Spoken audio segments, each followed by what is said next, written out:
This is Atlas Thug. As much as we have, it's currently a media blackout right now. It's about a 10-minute video here. Get the libertarians out of this party, dude. Part of a new series I'm going to be running called Bot or Not. I grew up as a white man, and you're the exact opposite, you know? It's time we have a difficult conversation about race. 40 IQ points it needs to think about what is being told to you. Most people are just blatantly apathetic to what goes on around them, their surroundings, let alone just blatantly.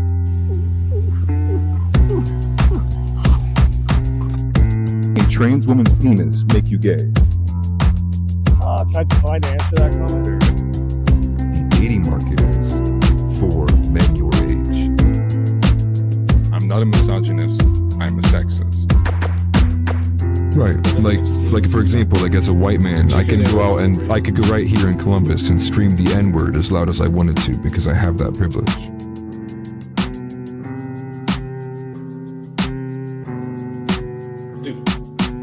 Those who would sacrifice a little freedom for a little convenience serves neither. Titan says, Browns should be for whites. We were just trying to help them run a better empire. Hey, truth. But she's straight up, she's like, stock market. She's like, bro, like, I can't even buy a fucking house. Like, And probably doesn't help that half the comments are, "Oh, you're not banned on YouTube. Man, how is this guy? How is this guy not banned on YouTube?" It's like, yeah, I'm sure YouTube probably picks up on those things, and they're probably wondering why so many people are saying that, and all these top brass pundits who have some kind of association or relationship with Epstein, it's getting to the point where you got to think like I'm about to go look at my residential history and be like, did I live next to Epstein for like some time? Like, man, everyone on this planet must have some relation to Epstein. And then you go, oh, actually, no. This is because the administration is all wrapped in together with it themselves. and I said this maybe about a year ago. What if Christianity wasn't in such a cucked position that what if Andrew Tate, like Tristan, would have went to a Christian position? Fell for it again award, #1 right here. And you know what? I can't even make fun of the audience because I fell for it too. And that's probably what I'm most pissed about. He's huffing some extreme copium. Oh yeah, sister, you definitely owned him. Hey, can I see you after tonight? It's like that's that's what you're competing up against because or bad jacketing him and calling him a weird little gay. Is this like alt-right Wolf's husband? What am I listening to? Okay, stop it. This guy's gonna get into statistics, stuff like that. Oh, no, statistics, not on the show. We don't do statistics.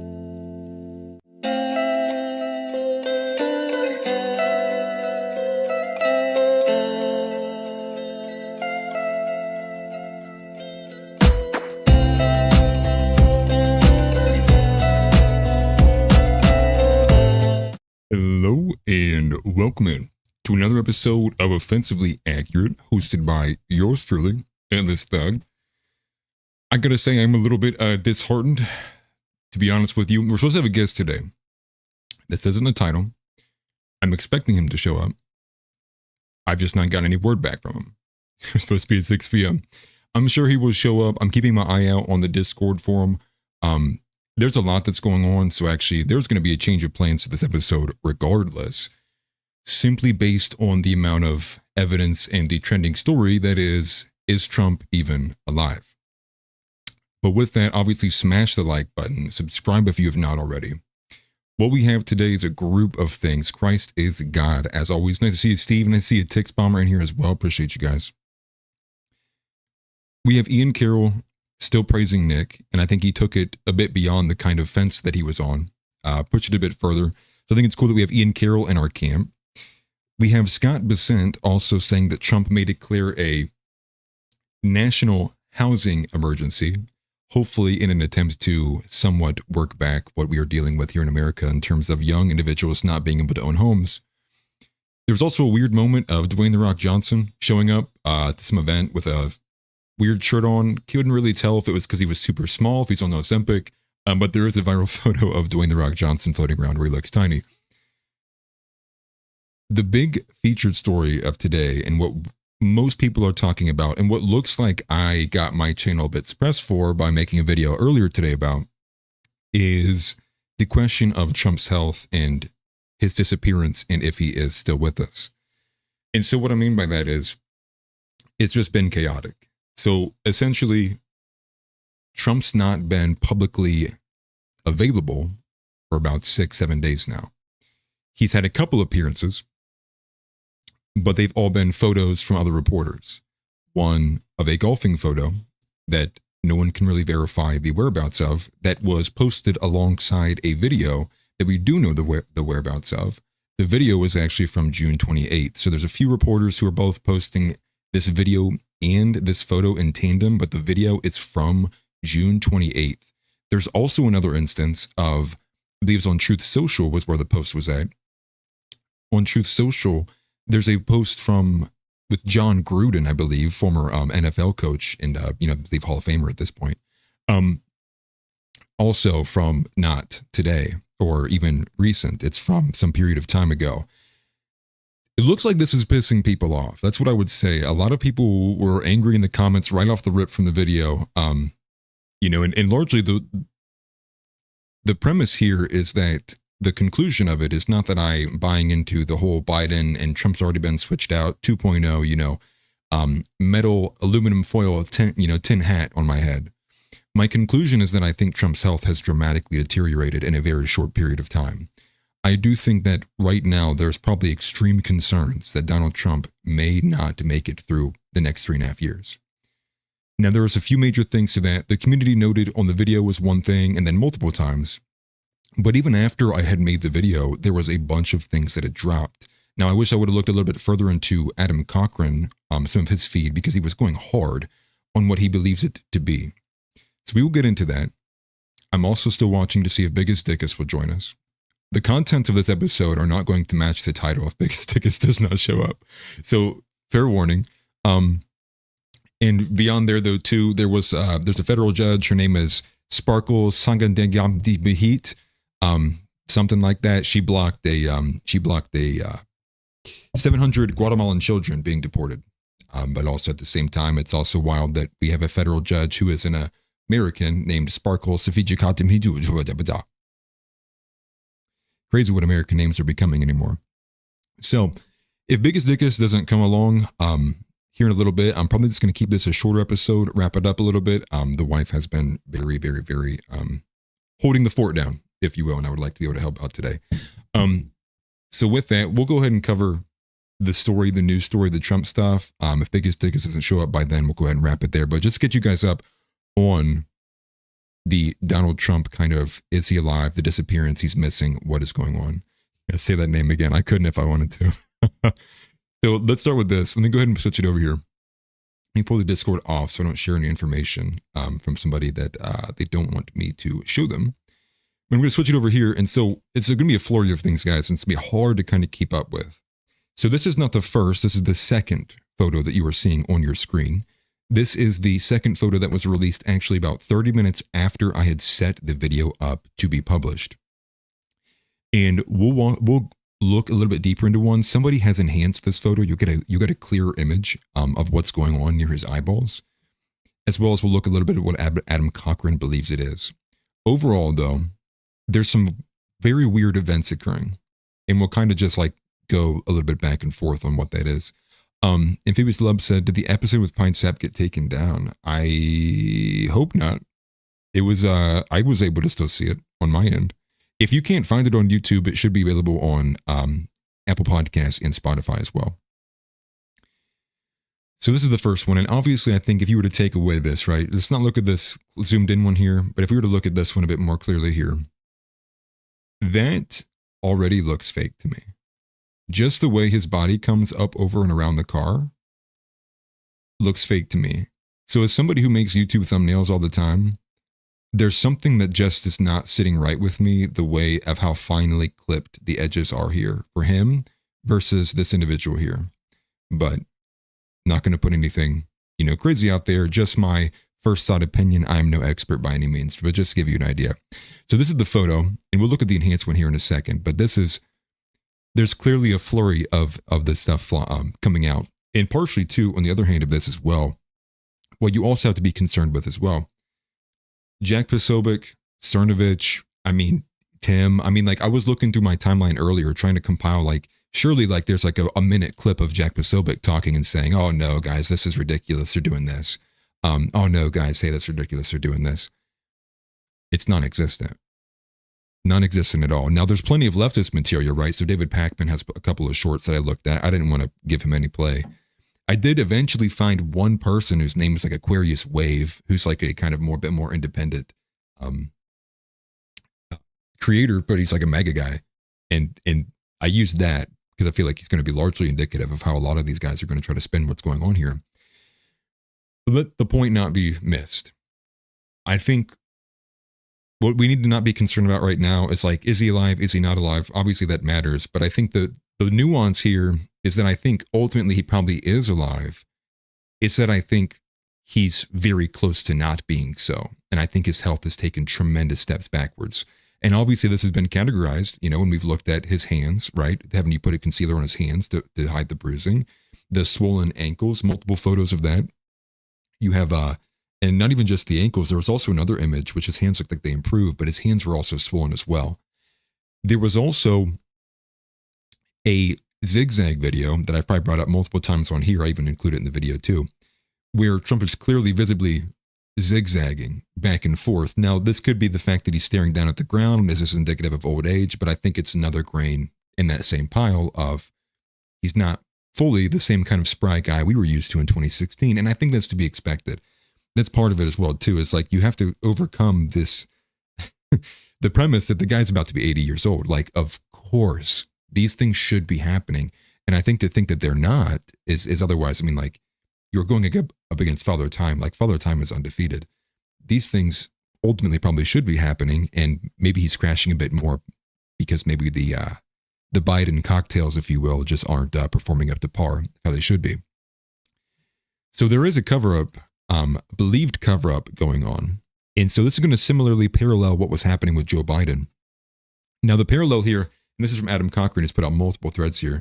The parallel here is, look, the president that this party pushed in is now clearly taking steps backwards, clearly is looking like, especially with all the evidence we have now, they're running cover for his age.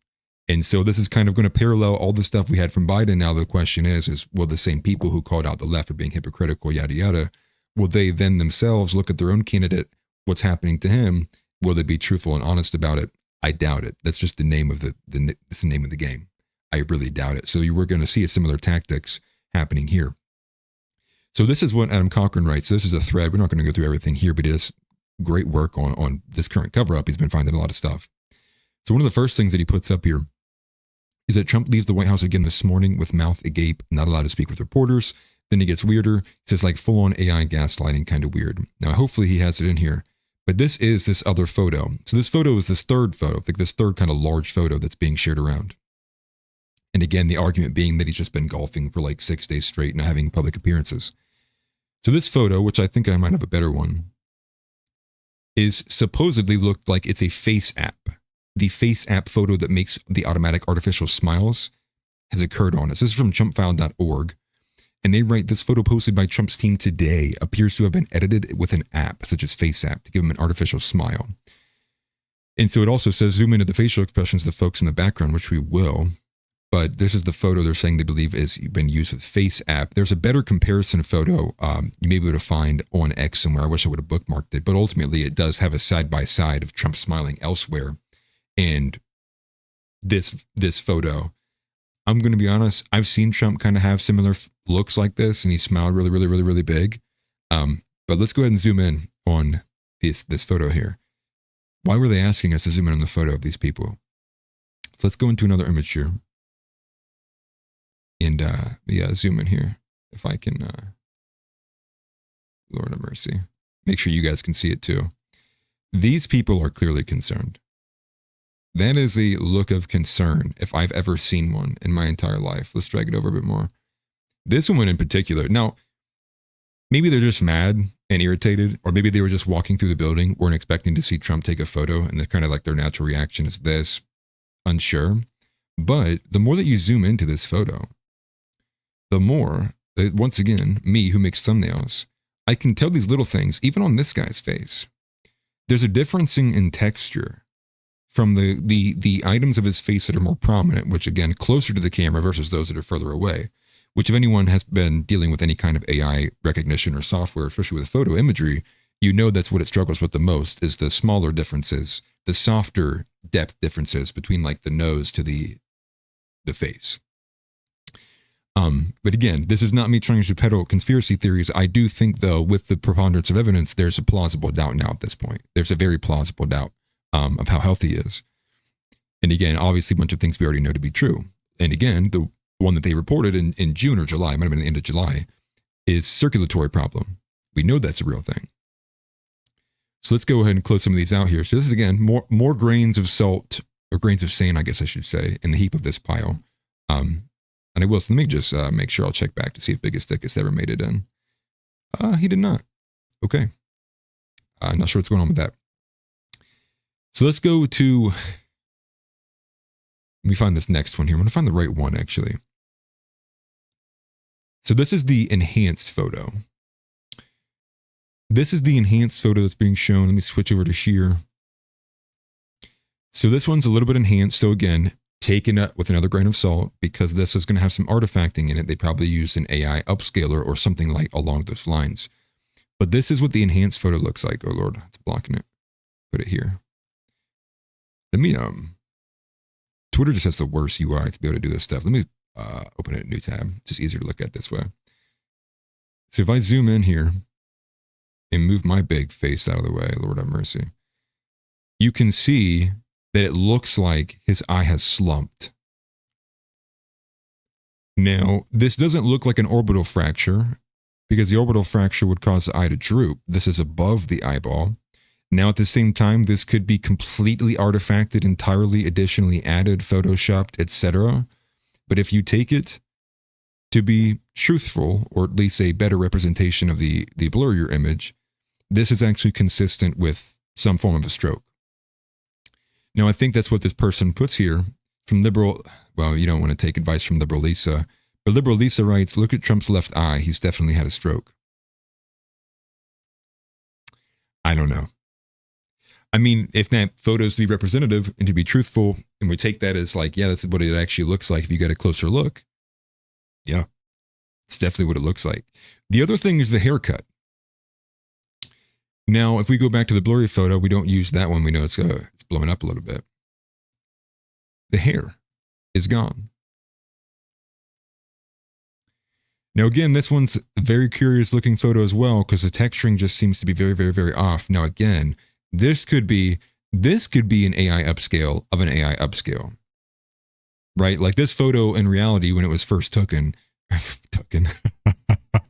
Lord have mercy, when it was first taken, could have been from like, 80 feet away. And this is their, the native zoom in on the photo, and it's causing a bit of artifacting like that. There's a lot of weird things that happen with this technology, the way that they have these, you can upscale stuff.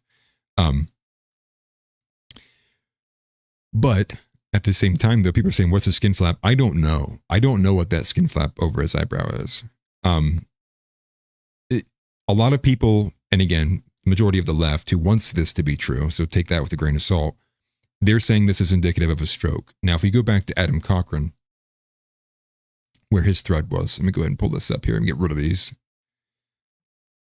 So he says full-on AI gaslighting, kind of weird. So then he writes again, he once again goes golfing at his club, and reporters are confined to the tennis court area, not allowed to speak to Trump and not allowed to see him golfing, which they normally can. So then we're going to look at some of these. Let's look at a bit more of these kind of peripheral elements that kind of would surmise or give us a bit more context here. So their argument there from Adam Cochran is that, well, normally, even if he is golfing, the reporters are allowed to be around him. And then I also saw additionally that normally they have to fight to keep Trump from impromptu just going up to reporters and speaking off the cuff. And now it's all flipped on its head. Now there's a clear concerted effort that they're keeping press away from him. So again, another grain of sand in the pile of the heap. We already went through this photo here. So then he writes on this one, this is a commentary on this supposed face app photo that made him smile more. He writes, other than the weird staging, we notice that Trump's eyes are barely open, especially his right eye. So it's this one. This would be consistent with someone recovering from a minor stroke or a larger TIA who is recovering physically, but not fully well yet. Now, the TIA stands for like transient something attacks. It's like, they're not strokes, but I think they are a kind of stroke. I'm not a doctor, but it's in that kind of family, right? So it's like TIA, stroke, which is like kind of like obviously up there with like cardiac arrest and such. But again, weird, odd. But I will say this photo by itself doesn't make me think that it was fully AI. Again, someone who's, I've cropped so many photos of Donald Trump and used them for different thumbnails. I feel like I've seen this smile before. So this one didn't really kind of, set any alarms off for me. But he writes otherwise. He says it's also an odd smile for Trump. He said it's large, overly toothy, and uniform. He says the rare times he smiles with teeth, it's smaller and larger on one side. It's not this clenched teeth, full smile. And then so he goes more and more about the face app photos. Now, this is the comparison one I wanted to pull up. He says he took one of Trump smiling and put it through the face app. Now, let's pull that side by side here. Let's open this image in a new tab. Let's pull that out. Let's look at these side by side here. You guys are, oh, dude, I'm always in the way. So this photo looks very similar to this one. But it's not enough to make me buy it. And to me, and I'll be honest with you, very little to gain with so much to lose. For what purpose would they have wanted to just accentuate his smile a bit more? Like, just let him look, gaudy. I think having a, Snapchat level AI filter on somebody is going to be, much more noticeable and much more, seemingly nefarious than had you just been, honest and had a bad photo of an old man go out. I mean, it's just like, it's to be expected. He can't keep this golden energy up forever. Like he's an old man. It's natural. It's going to happen. It's just, it's one of those things. It's a tough call. And there's more things with this too. So it's not even just like all these photos, right? Now there's another one of him coming in a limousine with like a very limp-wristed wave. It looks similar to the one that we were looking at first, which shows him to have his head shaved in the back. Maybe they're trimming his hair. Maybe he had to get something done up in his skull. They got to, especially when they're doing surgery, anything medical, they got to get rid of it and they got to clear some space, clean it up and make sure they can, ensure they're doing their job. We have this here with Tixbalmer. He says, dude, I'm always in the way. Lord have mercy. He says, I don't know. I'm with you, Atlas. I could swear I've seen quite a few where he smiles like that. They were all candids, like on the golf course, no other random stuff, not in front of the spotlight times. Yeah, that's what I was saying. I feel like if I looked up Donald Trump, I'd find one similar to that right now, right? Like if I just look up Donald Trump, and let's go just straight to images. Well, a lot of angry photos, that's for sure. Let me just type in Donald Trump smile. And hopefully now at this point, it's not like overloaded with like a bunch of fake photos or something. But here's one, right? Here's a bit more of a larger smile there. There's a larger smile, but again, you're right, no teeth clenched. Here's one, bigger one with teeth clenched. That looks very similar to me, right? This one right here. Very similar. But again, I'm not an expert by any means on, face stuff. I guess I'm just talking, directly out of out of my butt, if you will, based on experience that I have with doing it, myself with thumbnails. To go to one of the more kind of concerning things, and maybe I should, I'll go to cat turd, maybe. So this is from, I believe, just some random, anon account here, but it's not cat turd. Don't let me fool you. But this is what they write. JD Vance, Don Jr., Melania, Ivanka, and Tiffany haven't posted in over 2 days. Unheard of. Now, I did see somebody else with more of a viral tweet point out Don Jr., but not the rest of them. They continue and he says, Melania was spotted at Walter Reed. Donald Trump hasn't said a word about his friend of 45 years, Rudy Giuliani. Now, that's one that started getting me thinking, which was, if you guys aren't familiar, Rudy Giuliani recently got into a car accident. I'm not even sure what the status of his health is right now. I believe he might even be in critical condition as I speak in this moment. And additionally, on top of that, you have Donald Trump not saying anything about Rudy Giuliani, but you are getting some more Truth Social posts. Now, there was one that set people off a little bit, basically by Trump saying, I've never felt better. And that was it. And it was like a link to like some random sponsor of his. It's not looking good. I think if you were to ask me to put money on it right now, I think Donald Trump has some kind of serious medical condition, maybe this weekend or on August 29th, the night of, or in the morning of August 30th. I don't know. I mean, this is terrifying. It's terrifying for a multitude of reasons. It's terrifying because at the same time in Europe, there was multiple officials who died just before as we were getting ready to run up to the election they have there in September, here in September, over there in Europe. I don't know if we've fully moved past the age of which, very physical kind of nefarious behavior would possibly be. But maybe. At the same time, though, it's still a bit more plausible to believe he's just an old man and maybe, when it starts going, it goes slowly then suddenly. And we had a lot of signs. Now, I would like to point out, too, with this, is like I'd pointed out when I covered it when the news had first dropped, many, many people who weren't trying to have it get a say in edgewise were just having tweets go viral because when his circulatory disorder was publicized, they were quoting it and saying, listen, my father passed 3 months after he was diagnosed with this. My mother did okay and then passed 4.5 months after this.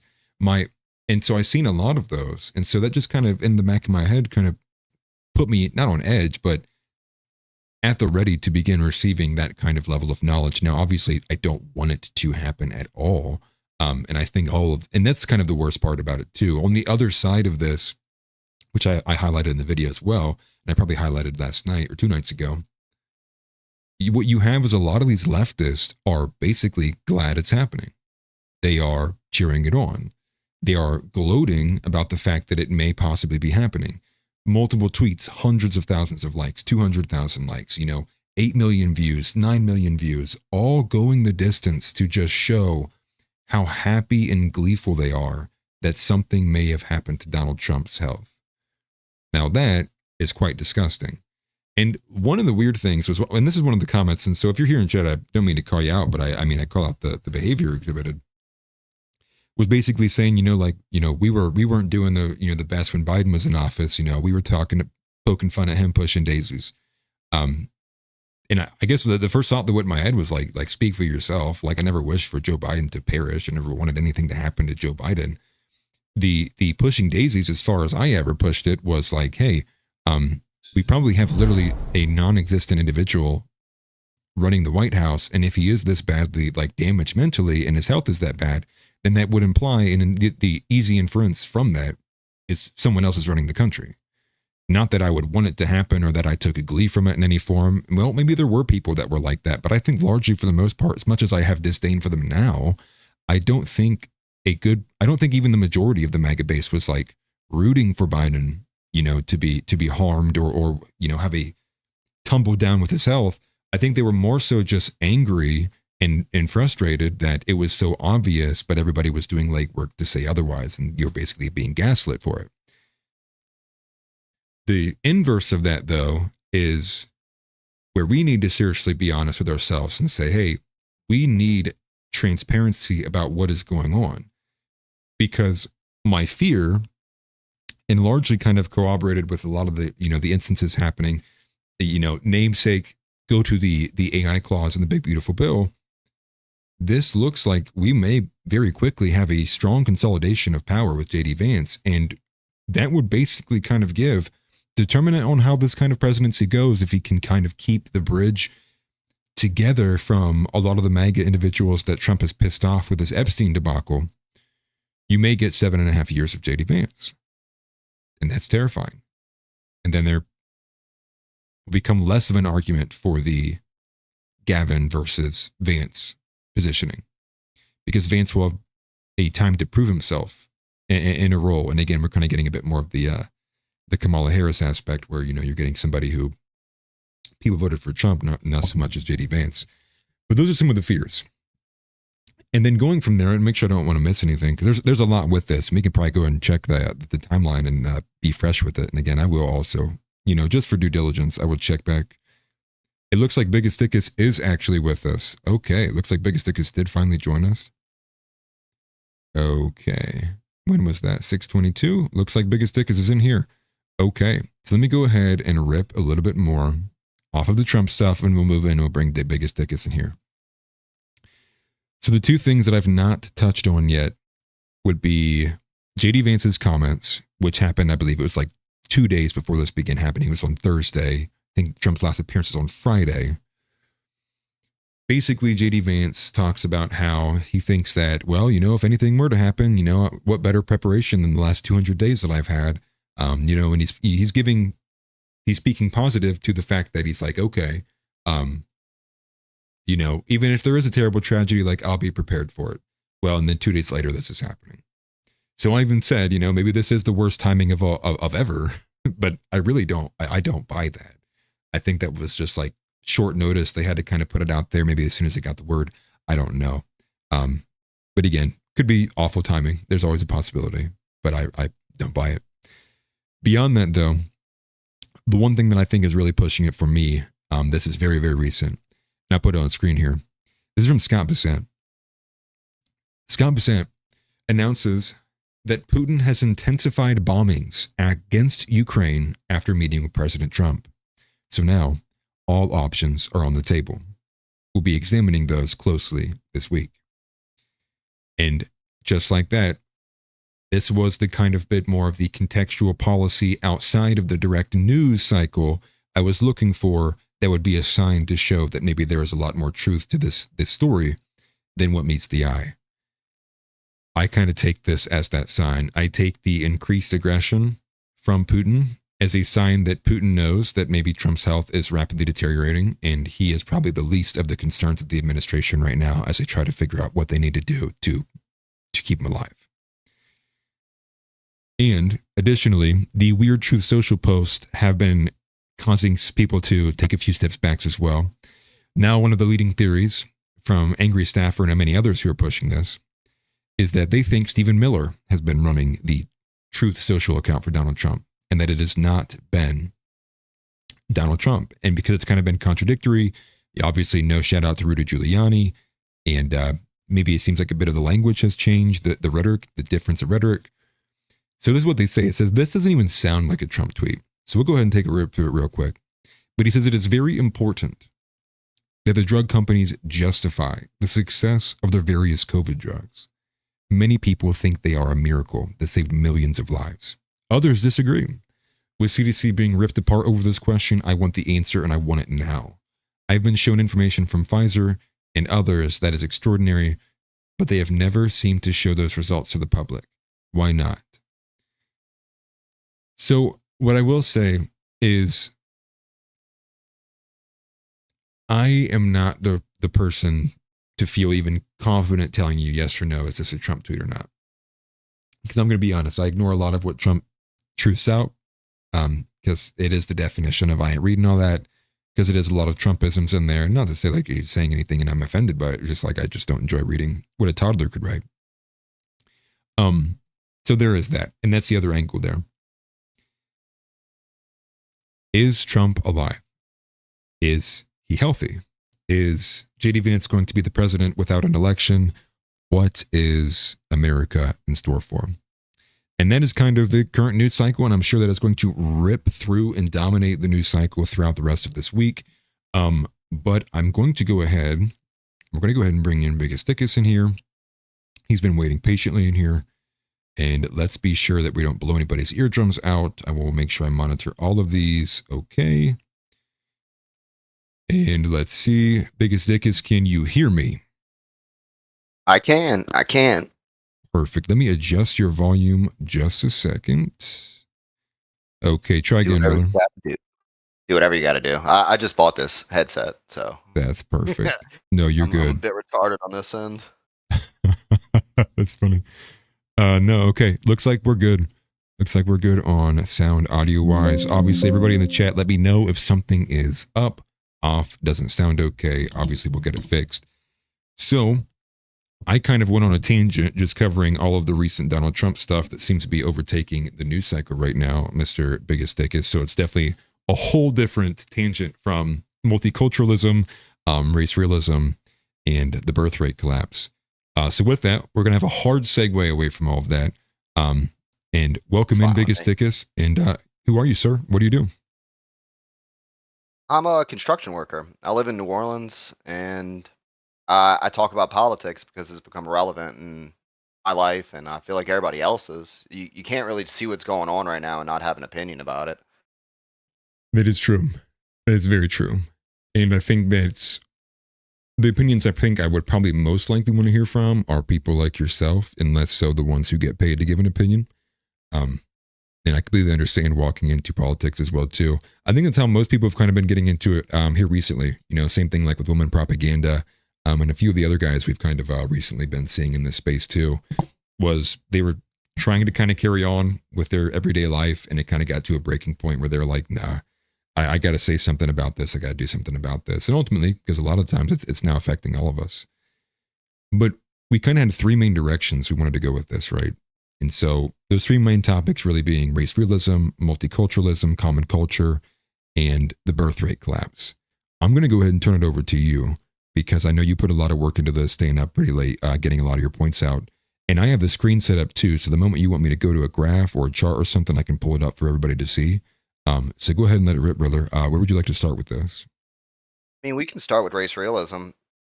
For sure. Because, like, I mean, ultimately, that's, I think that's one of the things that's destroying Western civilization. Right. It's asking people to deny their lived experiences and what they see with their own eyes and what they can see from aggregated data. It's just dishonest. At the end, it's just dishonest for everybody involved, not just white people, but for everybody else involved too. Like if you know that you have like particular shortcomings as a people, there's no way for you to work towards not having those shortcomings if you're not aware that they exist, or if you do notice or see problems within your own community, you can't address them because it becomes essentially blacklisted as a topic. Right. But I mean, the whole stance of race realism though is that essentially that race is centered in like a biological reality, not just like a cultural or societal like paradigm. Like race is real. Right. It kind of underpins everything we have to a certain degree too, because what is culture but like a manifestation of racial differences and racial uniquenesses. But I mean, like the other thing too is that science acknowledges that race exists inside of relevant fields. Like for like tissue donating and whatnot, ethnicity is one of the biggest things when it comes to having a receptive donor. Yeah. Like there's just like physical and behavioral differences that are just obvious to see. And it results from different evolutionary pathways and different environmental pressures. Well, this is kind of the point that I think a lot of people have reached, which is that they can't, don't believe your lying eyes, but they're at this point where they're like, all my eyes see or what everyone else is telling me is not real or not true. And the moment that you say anything about it, or you would make a statement towards it, or maybe try to operate because of it, they say, hey, you're being racist. Obviously, that word has kind of lost a bit of its definition, but this is kind of goes back to like the blank slate versus, I always forget the other one. But the idea really that has been shoved down our throats for the last like 20, 30, 40 years is that every person is equally identifiable in that nature has no role in it. And it's all about nurture. It's all about how you talk to people, how you raise them. It's all about their education levels in their neighborhood. It's all about their socioeconomic status. And another recent example would be like with Raha Jackson beating the absolute life out of Psycho Stu, premeditated as well. And that is another one where you go, what about the socioeconomic factors?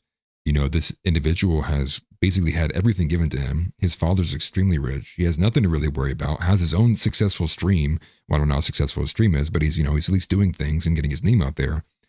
And he still beats the life out of a man who basically gave himself over to him in like a fake WWE event. And so I think that's becoming to a point where people are just getting violent back.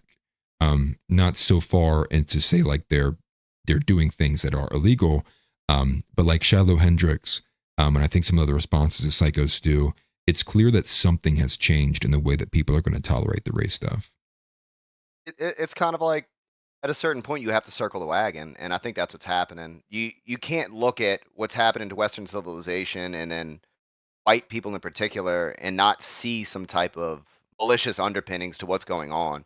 Like the Raha Jackson thing is interesting too because he might not get charged. He's definitely not going to get charged as if he was some random person that has like MMA training and you beat the dog shit out of somebody.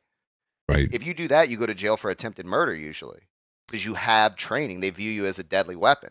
I doubt he's going to get anything like that. Right. And I honestly think too, the judicial system acknowledges racial differences, but they do it in a way that's malicious to the majority population.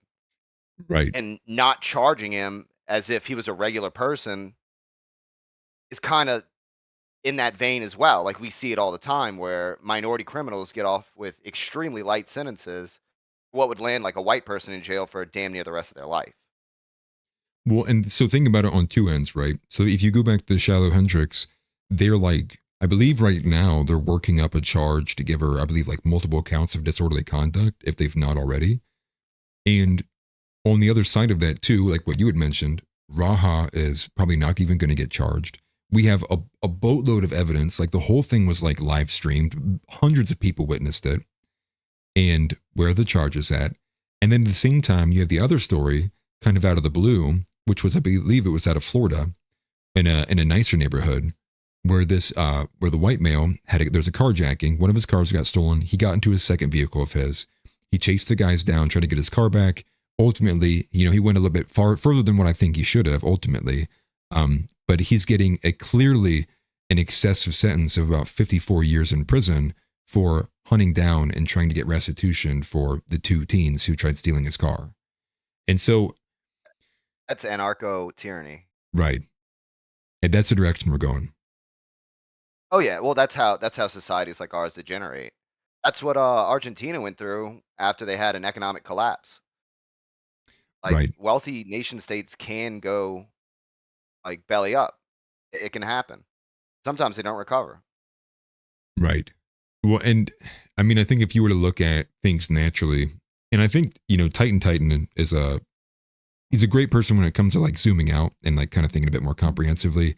But I think if the same way that I look at Donald Trump, right, and I go, I think it should be obvious to everybody that like we should expect that he has health complications happening. Like it shouldn't be a shock to anybody that an 80-year-old guy may possibly have something happen that like hastens his life cycle.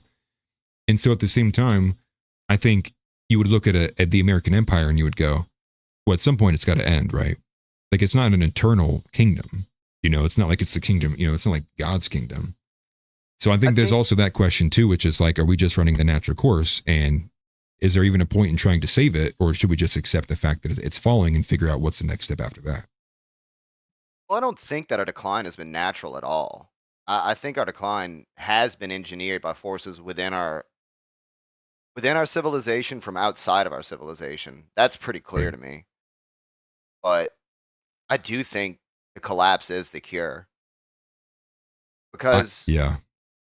Where we're at now, like, is there any real way to go forward? Are we just going to keep swinging each other like from left to right super hard and destroying the country while this swing happens? Or are we ever going to like solve anything with it? And I don't think you can really do that in the state we're in now. I don't think there is any way to really go forward. There's too much built up error.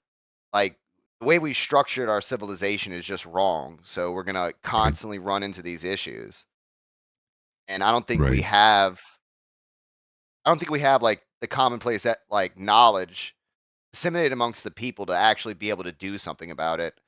I kind of feel like essentially most people are like children, just having the world happen to them. They are.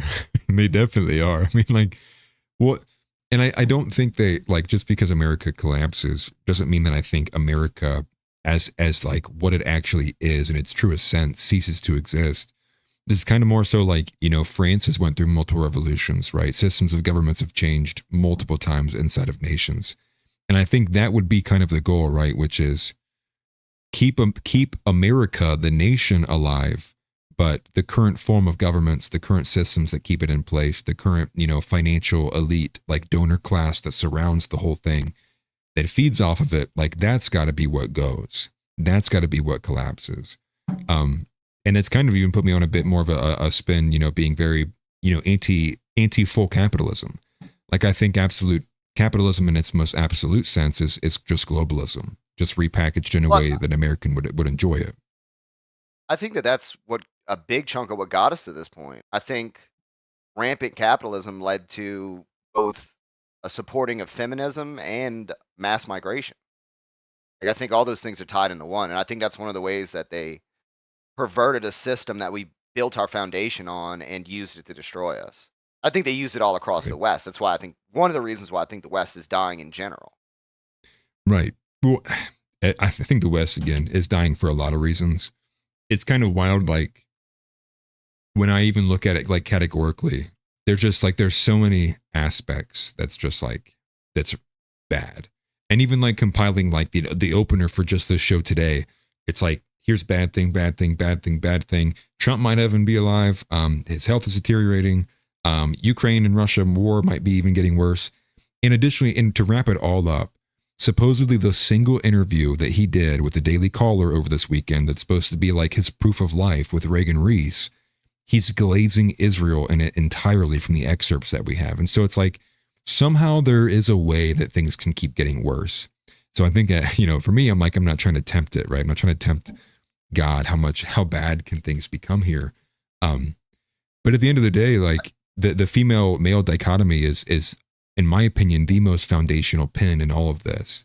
The fact that we cannot even coexist as the most small unit that builds this entire thing up, the family, it's no wonder the rest of everything is literally like falling sand, or shifting sand. It's all built on nothing now at this point. We don't understand our own identity too. That's the other problem. Or like we have an identity built upon shame. Yeah. So I don't really think that you can do anything from having such an unhealthy viewpoint. It's like I don't really think a mentally ill person can structure their life properly. It's kind of the same way as like a people we're sick right now.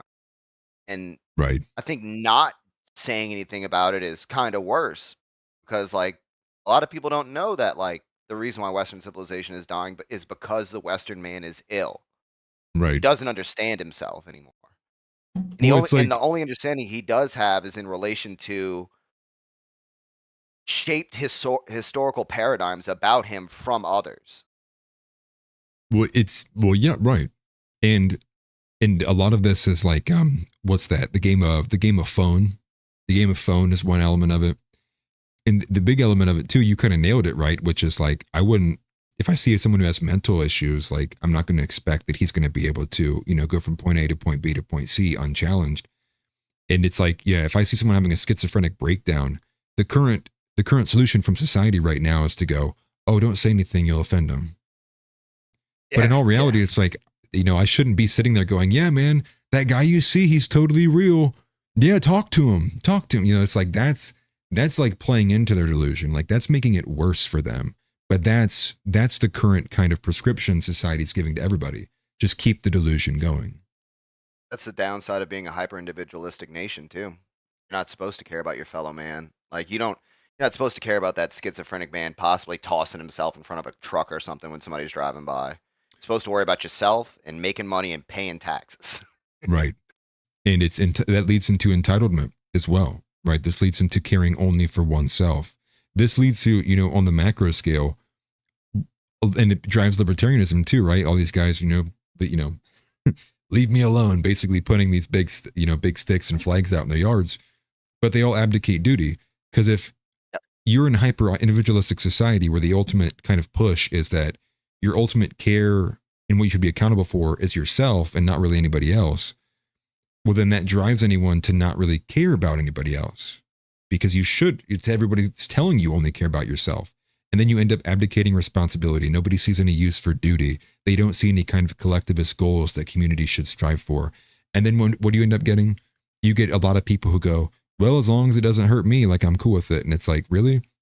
Like it really, like they're doing this to kill, like to children, and it doesn't faze you at all. And that has led to where we're at now, which is even a step further from that, which I hear all the time, and I'm sure you do too, where if you talk to something, say you get to the level of conversation like me or you are having right now, and say you broach something like, well, what if this happened? They go, well, I haven't really thought about it. And to me, it's like, what do you mean you haven't thought about it? That's not an answer.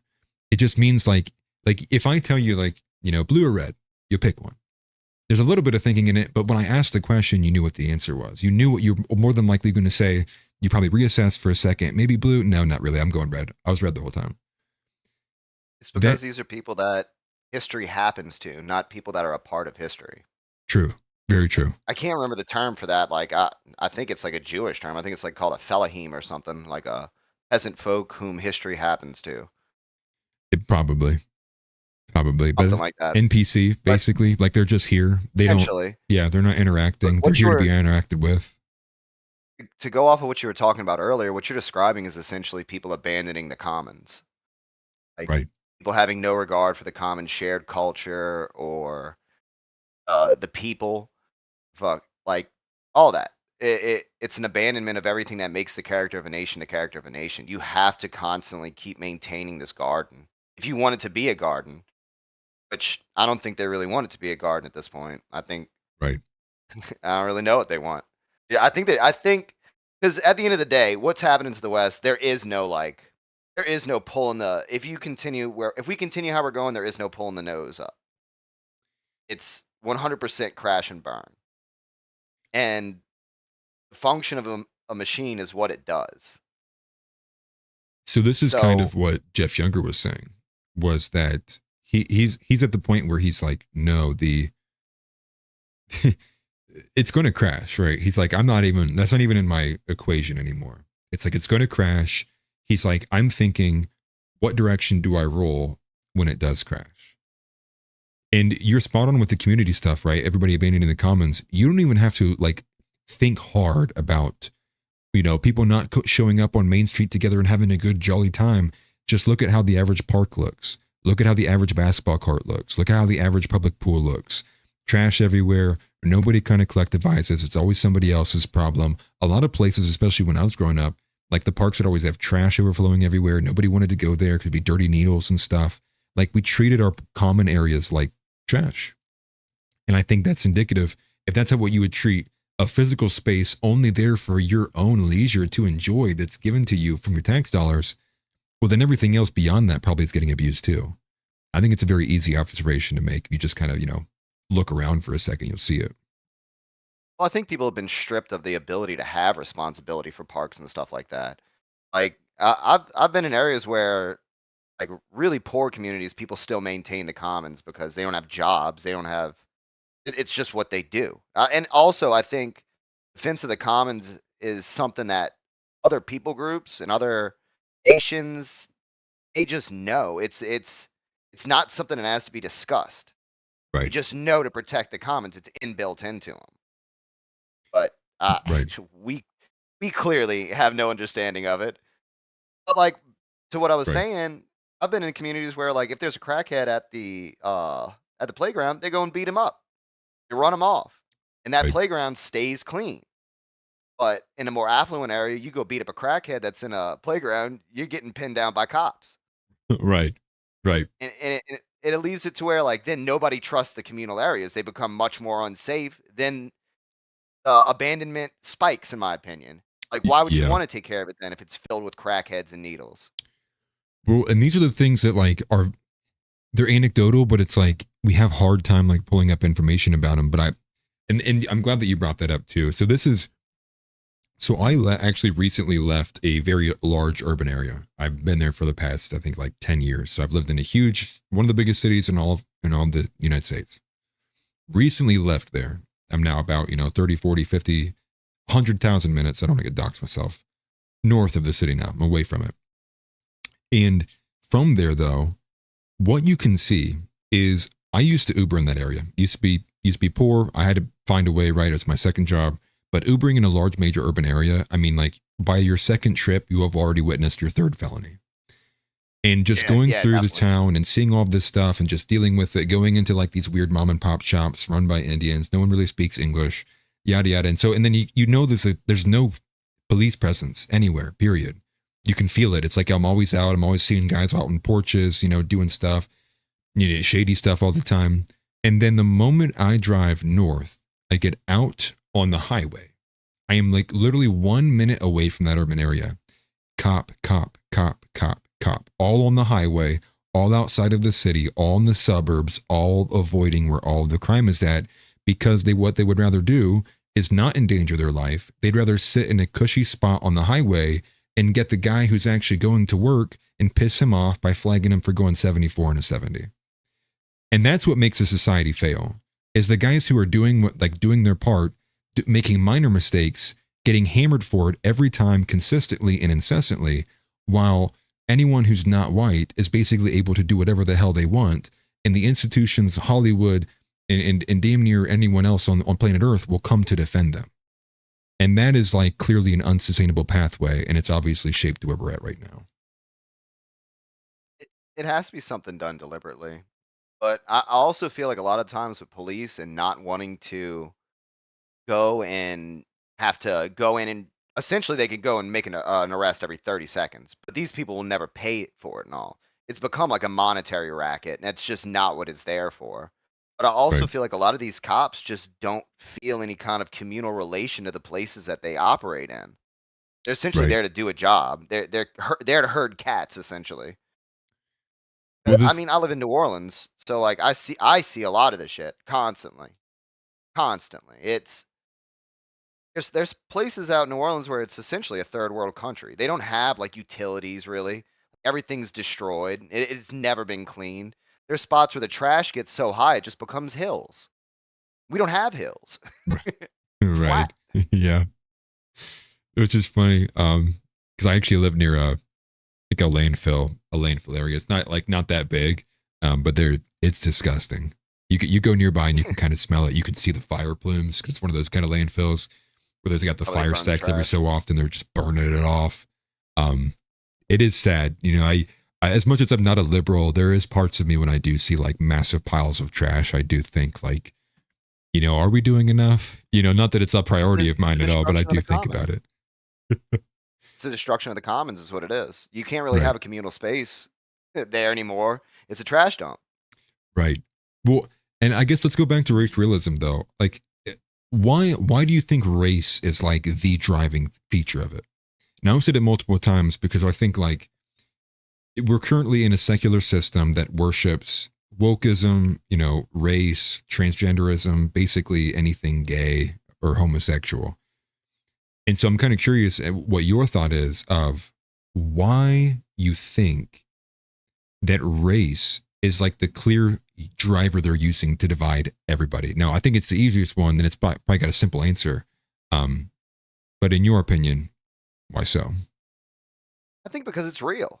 Race is real. Like, it's a legitimate thing, but we live in a multi-ethnic society, so things like this just become taboo issues. And whenever an issue is taboo, whoever is willing to take it over has pretty much control over like an issue like that. But my biggest thing with the race is that it's a biological certainty. It's our behavioral differences and the differences of outcome reflect our evolutionary past. And the problem with science today is that science is a tool. What these people are worshiping is consensus. Science is a tool to find the truth. These people quote consensus. And I did a lot of research for this topic. I've become fairly decently read upon it. Yeah. And it's so hard in this topic to find value-free judgments on anything or value-free information. Everything is tied up with past historical incidences or past historical worldviews. Next to nothing is just objective fact. And if it is, it's couched within other language to where it can't be found. Like they change race as the definition or like the word they use to populations. Like this is just semantic nonsense. You're still talking about the same thing.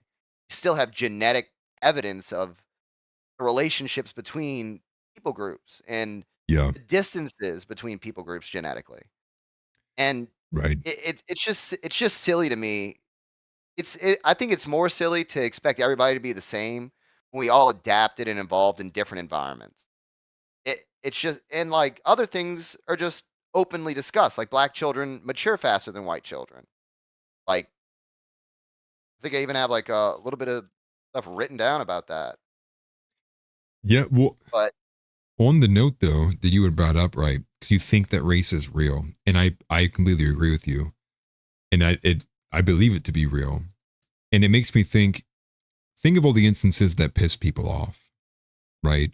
So I think that someone being drunk, they're very likely to get pissed off. I think, obviously smacking somebody is an easy way to piss them off. But probably the most mad people would ever be was when they know they're innocent and they're being charged and they're being told they're guilty. Now, there's that's probably, another. and so I think that's in that element though, that you have this kind of anger, which is basically everyone's kind of gaslighting you, saying, no, we're all the same. No, there's no differences. No, but everyone intrinsically knows that's not true. So there's already kind of like this meta level of like irritation or like annoyance, right? Like, you're being lied to. But go ahead, my bad. You're good. You're good. I was just gonna say it's almost all gaslighting, because the same people that tell you race doesn't exist will turn around and be like, well, ethnicity is the most important factor in finding a donor for a bone marrow. So like Right.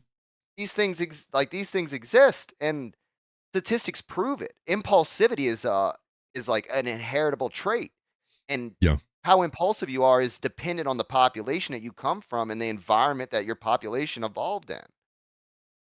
Like I think in Right. East Asia, there's genes that show impulsivity, and I think in East Asia it's extremely low. Then if you look at people in South America, like indigenous peoples, it's extremely high. And it reflects their different lifestyles and what's selected for sexually.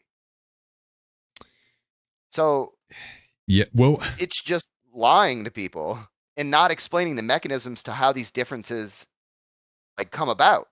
It's mostly about life strategy, R versus K selection style, whether or not you have a fast life strategy or a slow life strategy, whether you have low infant care and a ton of kids, or if you have less children but invest more energy into them. Like long-term planning and short-term planning is a part of that. And these are all things that, while they might not matter on the individual level, when you're talking about groups and generalities, it's very important. And ignoring it's just going to cause you to accumulate error. and well, I mean, on top of that too, like, you have what you had mentioned there too, which is one thing that I was kind of privy to, a lot younger, and for whatever reason, I'm not sure. Maybe it was just because anecdotally I was experiencing all of these things, and maybe I was a bit more intuitive than I realized.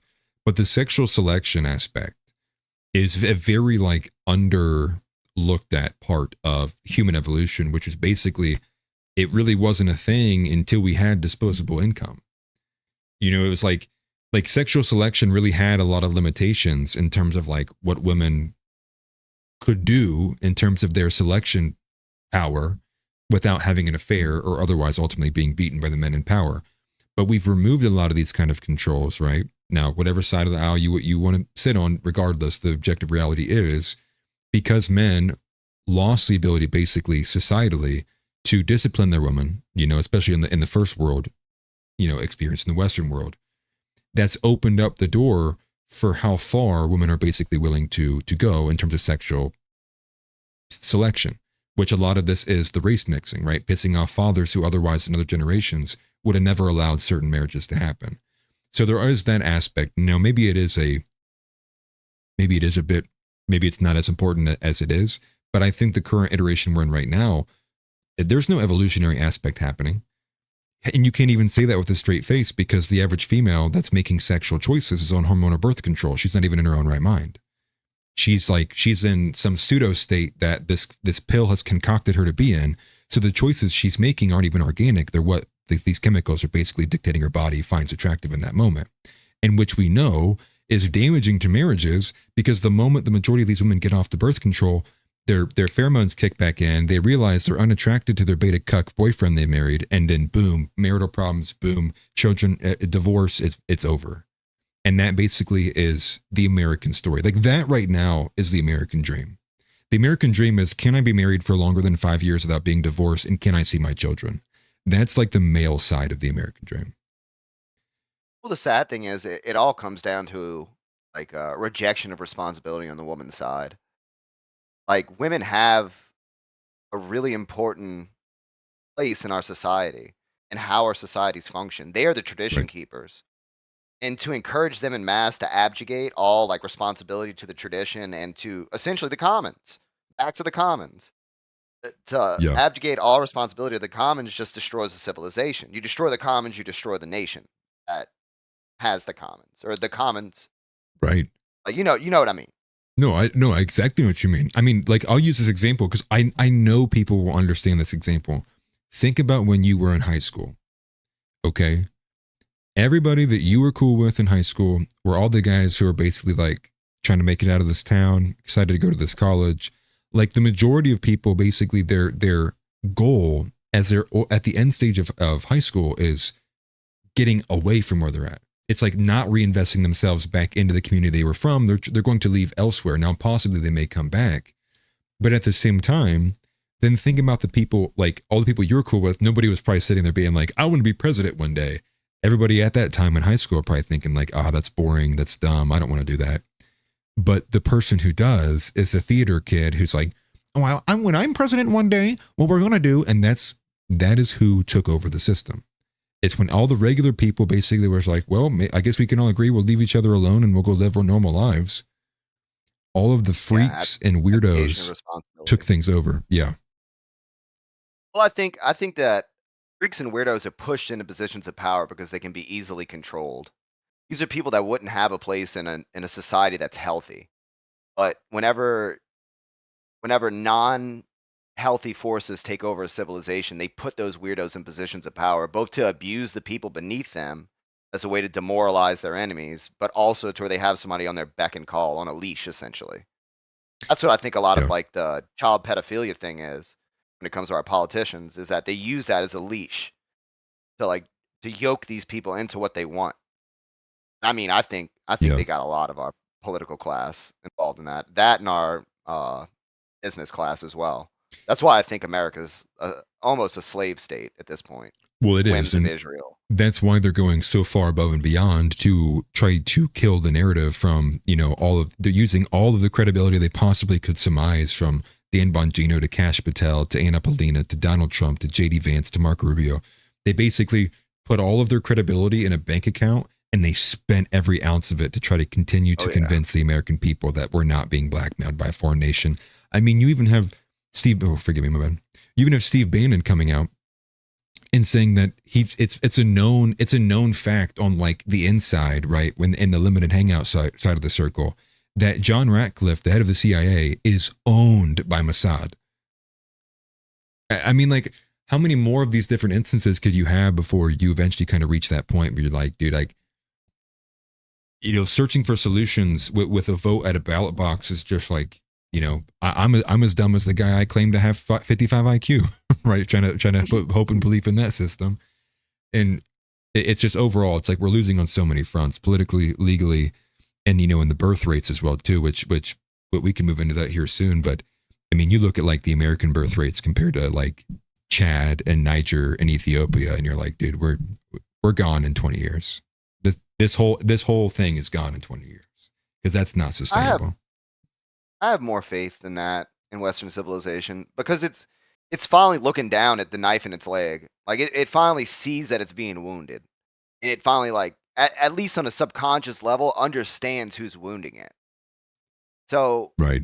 And while we do have essentially very low birth rates, we still got the Amish community pumping people out. They double every 7 years. We like I always tell people, go move around the Amish and pick up their genetic scraps that flow out. But It's funny. You're fair. I mean, there are sects of like with Mormons and Amish, right? There are sects of white individuals that are, they're holding the line, but they're not doing it for all of us. Oh, definitely not. These are super. Well, I think that's how they survive, though, being these very insular communities. Yeah. I think being a closed society, while it does lead to stagnation in some regards, situations like we have now, I think that it is extremely important to be a closed society when there's so much subversion and perversion that comes from being an open society and being willing to take in all these different actors and not considering that people are different and have different motivations. Well, and here's the other thing too, and this is the one thing that we kind of missed a little bit too. And this does go to like the mixed race issue, because a lot of people aren't, they have a direct connection where it's like one parent's one race, one parent's the other. And then there's also some that are like so far down the way that they're like, I don't even know what I am. It's so mixed back and forth. It's like I have no identity. But the one prevailing element with that, and there's two kind of features to this. One is whenever you're referring to a half white, half black person, you never ever really refer to them as half white. They will never refer to themselves as half white. It's always that there's some percentage of black, which makes them black. So the societal kind of acceptance of it is that even the slightest drop of melanin, black dominates their black now. That's kind of like at least how we've kind of socially kind of accepted it. And the second element of it too, is when you look at even inside the black community in itself, that the dark skins hate the light skins. You can see those kind of inside community fights amongst themselves. A lot of the dark skins find the light skins to be homoerotic, right? There's a bunch of memes about how the light skin and guys act, right? It's like, so. I mean, you are right. I've seen that. Right. And so but it's clear that no matter what framing you look at, especially as it pertains to a multiculturalistic identity that's non-white, their positioning is anti-white. It's clear as day. And I think that has to be recognized. And I think that kind of go alongside the lines of Nick's recent rant that he had, I think it was on Friday, where he was like, I don't even care about policies anymore. He was like, I will vote for whichever president says the words white come out of their mouth first. That's who I'll vote for. I mean, you're not wrong. I think a lot of that though is mostly semantics, because even if somebody's like say Barack Obama, he's considered black, but in Brazil he'd be considered mixed, and then where I live he could be considered Creole even. Like, these are all cultural standards and whatnot, and I think some of them are leftover relics of white society actually existing in America and trying to preserve itself and have more defined cultural lines. But it doesn't change the underlying biological facts. Like, the individual is half white, half black. Right. And I think the reason why the black traits are so much more like visual or like much more manifested is because we're a much more neotenic people as Europeans.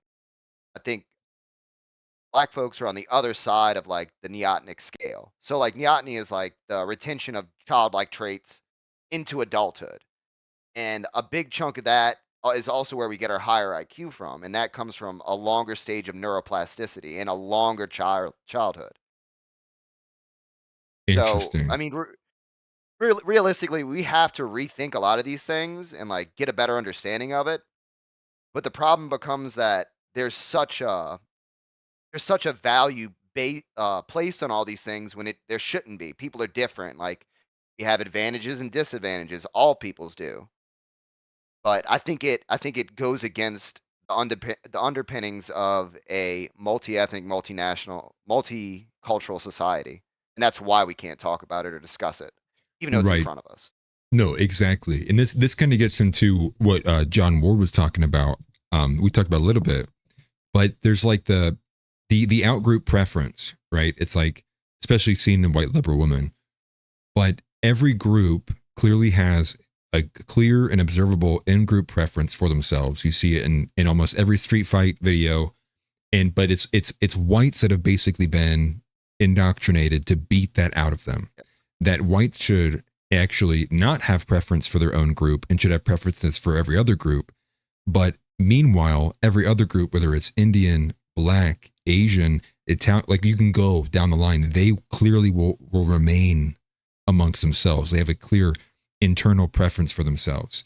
And I think most people witness that, and that's where that copy pasta comes in, where it basically talks, it's like a kid basically writing out like a little rant, but he was like, our generation of men, so basically think about like the millennial generation of men, the Disney adults, if you will, were the generation of men who was basically raised that racism is like the most cardinal and mortal sin you could ever possibly commit, and it's like it's worth your entire life spending it to work these things out of you. And they worked on it, and they were the most willing and tolerant group of white males ever known to society. And then what ends up happening, they get slapped in the face because none of these other groups are willing to do the same. And so then it's just whites in general, you know, openly flagellating themselves for other groups while other groups mock them and laugh at them. And like that's kind of where we are. And I think for the most part, a lot of white people are just done. They're like, this isn't changing. Like we're done. And I think that's exhibited with Shiloh Hendricks. And I think once you see the women start changing, I think that's when you know there's some real change coming down the line. Because if a woman feels powerful enough to go against the societal curve, she's going against her evolutionary instincts to not be kicked out of the village, which ultimately was the primary instinct for women to keep alive, which is don't get kicked out of the village. The moment you have to go away from the fire and you're on your own in the woods, you're probably going to die. And so, Well, I think go I ahead. think a lot of that is preservation of their children. Like it's gotten to the point in which like our children are the victims now, not just our women. So like our women are having to fight back in the place that we should be doing. I think that's really what it is. I think they don't even care about getting kicked out of the village anymore because it's their biological legacy that's on the line. If they don't say anything now, then Right. it's even kind of a similar motivation for me, because the whole reason I even talk about politics is because I'm a dad and I don't want to leave this to my kids. Same. I don't want to leave like this system that just teaches them to essentially be slaves. Right. That's what it teaches our people to be in this time and place. Sad. It's really sad. It's extremely sad. And I'm glad you have that same mindset, because so do I. Like a lot of people, even in my personal life, there's been some challenges with how intense I've been trying to take it and how off the cuff I am. But ultimately, like if I don't, who will? Like it's kind of like what I question myself. Like I want to be the example in my own life. You know, like I don't need someone else to be saying it for me. Like I can, you know, like I want to say these things for myself. And again, too, like with my daughters, like, yeah, I'm gonna put this burden on my daughter and expect her to figure it out. It's like, dude, no. Like that's what the boomers did, right? The boomers basically sat on their ass, ran through all of their finances, and now a lot of individuals and a lot of young people have no inheritances. They're left on their own. Then now they got to pull themselves up by the bootstraps in a much, much, much worse economy and a much, much worse societal environment for them to even grow up in at all. You know, and not to spend too much time on race, I guess we should probably switch it over a bit more to the to the birth rate itself, because I know that kind of is the underpinning of a lot of this. It all plays into itself, essentially. Right. Like I was telling you before, it all bleeds into the same vein. Right. Our misunderstandings about race play into our misunderstandings about how to maintain a healthy society and how to have replaceable birth rates to even maintain modernity as it is. Which the other thing is that like even when we bring in immigrants, after like 2 generations, whenever they become actually naturalized to the society, they stop having kids at the rate their ancestors did. Like I've seen it myself. Like their parents come in, they have 6 kids. The kids have 2 kids. The grandkids have none. Right. And so what is our society about? Like just importing people to mill them out like pepper? That's so disgusting, evil. Well, and it denies humanhood. Another aspect that denies humanity is also a little bit coming not so much from the red pill, but just like what is just happening based on this kind of the way that the disparity is growing between the sexes, right? You see it in the age gap, where before a woman would think a man her age was qualified to lead her and marry her, where now it's like women look at men the same age, they find them immature, and obviously their expectations are delusional as hell. But you're seeing a lot of these like 21-year-olds marrying a 45-year-old guy. The reason why, though, that's an issue is because by the time that kid turns 20, that guy's 65. Yeah. And so it like the chances that he'll ever see grandkids is already like out the window. And if he does see his grandkids, it'll be because the dad's holding his grandkid over him while he's laying in a bed dying. And so like Yeah. we're so like, it's just very unnatural to be having children out that far along. And it causes a lot of like stronger like issues where most people probably in my generation know their grandparents or knew their grandparents. But we're increasingly getting to an age where most people probably won't know their grandparents because everyone's having kids so much later in life that they're just old when it happens. And even if they do know them, they won't know them that well because they might be some like, you know, decrepit form, like in the nursing home, like rocking back and forth. And it's like, you would have never met the real person because it was just, you know, they got too old. I mean, you're not wrong. The way my grandparents had their kids, they had them when they were 17, and then my mom did the same thing. So I got to basically be raised by my grandpa before he died, and I think that was extremely influential on who I became as a man. And that type of interconnection and legacy is important. It's important for maintaining a civilization and a community. Right. A lot of the things that we do, I think, in this post-liberal framework is going to be seen as disgusting. Like Right. advocation of commons, the lack of care to have children, even like putting old folks inside of nursing homes and not taking care of our elderly. All these things are going to be seen as evil by future generations that have to live with the repercussions of us just deciding to not be responsible for these things. Right. And then think about, you know, I think the great example always that I always go to is the one that I heard from Tim Pool, as much as I might not like him, is when, you know, they're cleaning up in Japan after the nuclear reactor failure, all the old people go out and fix it up and they do the cleanup. Because the way they saw it societally was like, we already lived our lives. Why would we send a bunch of, you know, 15, 20, and 30-year-olds out here to do this when we have plenty of 70-year-olds who can clearly wade across the water and we'll figure it out. We'll do it. We'll be the ones that take on the radiation. Like we lived our lives. And the same way that I think that argument's going to play out here in America is going to be over Social Security.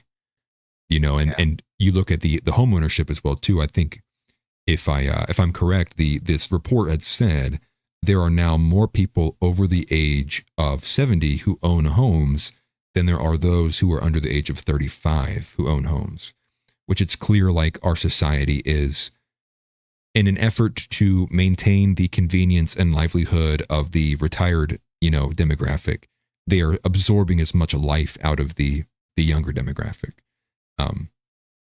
And it's sad because can't function. They're not traditional elders either. They're not going to pass down anything that they've accumulated. They'll burn that to the last second, and then whatever they have, they'll sell.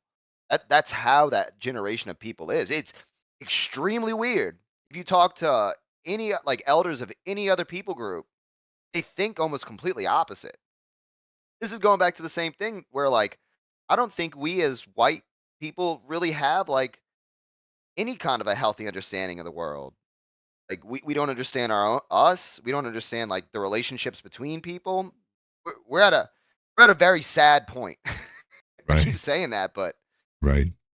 Well, I think it's definitive. You know, in two things. So the first thing I think I'll say on that is it's definitive because when you think about why is the average man not pursuing something greater than, you know, just being in his basement playing video games? Well, because he views like the juice isn't worth the squeeze, because he's already depressed about what his future outcomes possibly may be. So this kind of depressive element is outlining a lot of things. And I highlight that because men need a carrot to chase, you know, for lack of a better analogy. They need something to drive them. But if all you're able to hold out in front of them is 100 bodies, former porn star, and she'll listen to her boss more than you, well then, I mean, like, you're never going to sell that to a guy who has all these video games at the you know, at the touch of his fingertips. they don't feel like they have a stake in the civilization. Right. At the end of the day, that's it. Like they don't. At least feeling like you have control or your group has some type of collective future is extremely important. Like everybody else has like a vision, and at least in their heads or subconsciously of their people. We don't have that. So like it's gonna color all of our relations, whether it be with the opposite gender, whether it be with community, whether it be with institutions, all of it. It's gonna foul it all. It's collective error. Well, and I mean, I think to summarize the majority of it, we have let's just go here to Let's go here to Richard Williams. Let's run through these. There's a couple chats we got in here, and I think it's good. This is very indicative of the reason why we are in the position we're in. So the first thing he says is, do you guys actually plan on forming coalitions to win races, or are you just going to yap forever? I agree with the message, but you're never going to win elections. And two things I would say to that. The first thing would be is, for one, the idea of winning elections being the reason, like what we're trying to win back, is retarded. The framing there is just, again, like, did you wake up yesterday? Like, stop watching Fox News, Richard. Like, what are we talking about? And secondly, yeah, are we forming coalitions? Like, yeah. Constantly, all day, every day, all I do, the reason why I'm hardly able to even read half the chats in Discord is because I messaged Dan Bauer. I'm getting a hold of this content creator. I'm getting a hold of this content creator. I'm trying to see how close this guy lives because maybe I can make an IRL trip out over there. I want to know what the damn fuck Richard Williams has done that you feel the need to come into this comment section and type all this nonsense out. Like, the reason, like, these guys that act like this really are what drive a lot of it. And they drive a lot of this kind of misery, right? The anger aspect of it. Well, people get angry and they don't know where to look. It's not like the information to really understand politics Right. is anywhere. It's all the kayfabe. It's all the theater. It's all the show. Those levers of power go nowhere. But when he's talking about coalition building, that is something that at least I openly encourage. If you look at like the fall of the Soviet Union, what became the government of Russia was essentially Russian gangs mixing with the remnants of the government to create a state. That's ultimately what we have to achieve. But trying to focus on the democratic means to get there, you just spinning your wheels. It doesn't exist. It's only a way to manufacture consent to be ruled. Right. Democracy's a god that failed. Right. And then you end up getting like this, you know, for us, we understand our elections are basically framed in this tiny window or in this tiny spot, you know, in this tiny section of the Overton window where everyone on the outside knows, like, whoever wins the election, it determines nothing, right? It determines so absolute little about what's actually happening on the social aspect of this country. And that goes to, again, reasons for half of the reason why a lot of people get banned off this platform is talking about the level of foreign involvement to capture the intelligence agencies. And again, you know, so the problems just run so deep. And you're right, a lot of guys don't even know where to start. It's because it's broken everywhere. It's broken here. It's categorically broken there, over here. The coalitions aspect, though, and the collectivization aspect of it, though, is you have to do it in a way that's couth. You have to do it in a way that's like not extremely explicit. You have to do it in a way that doesn't put a huge target on your back. Because otherwise, you basically just set yourself up for failure. And worse, you give the movement that you're a part of the worst optics ever, setting them back. So there's an element of like having to do things in a way that also respects the current kind of normie weakest link position, because you still have to appeal to people who are blatant retards. That's just a part of it. And so you're not wrong. Go ahead. I just think that a lot of the times, like when it comes to things like that, public outrage is a generated thing.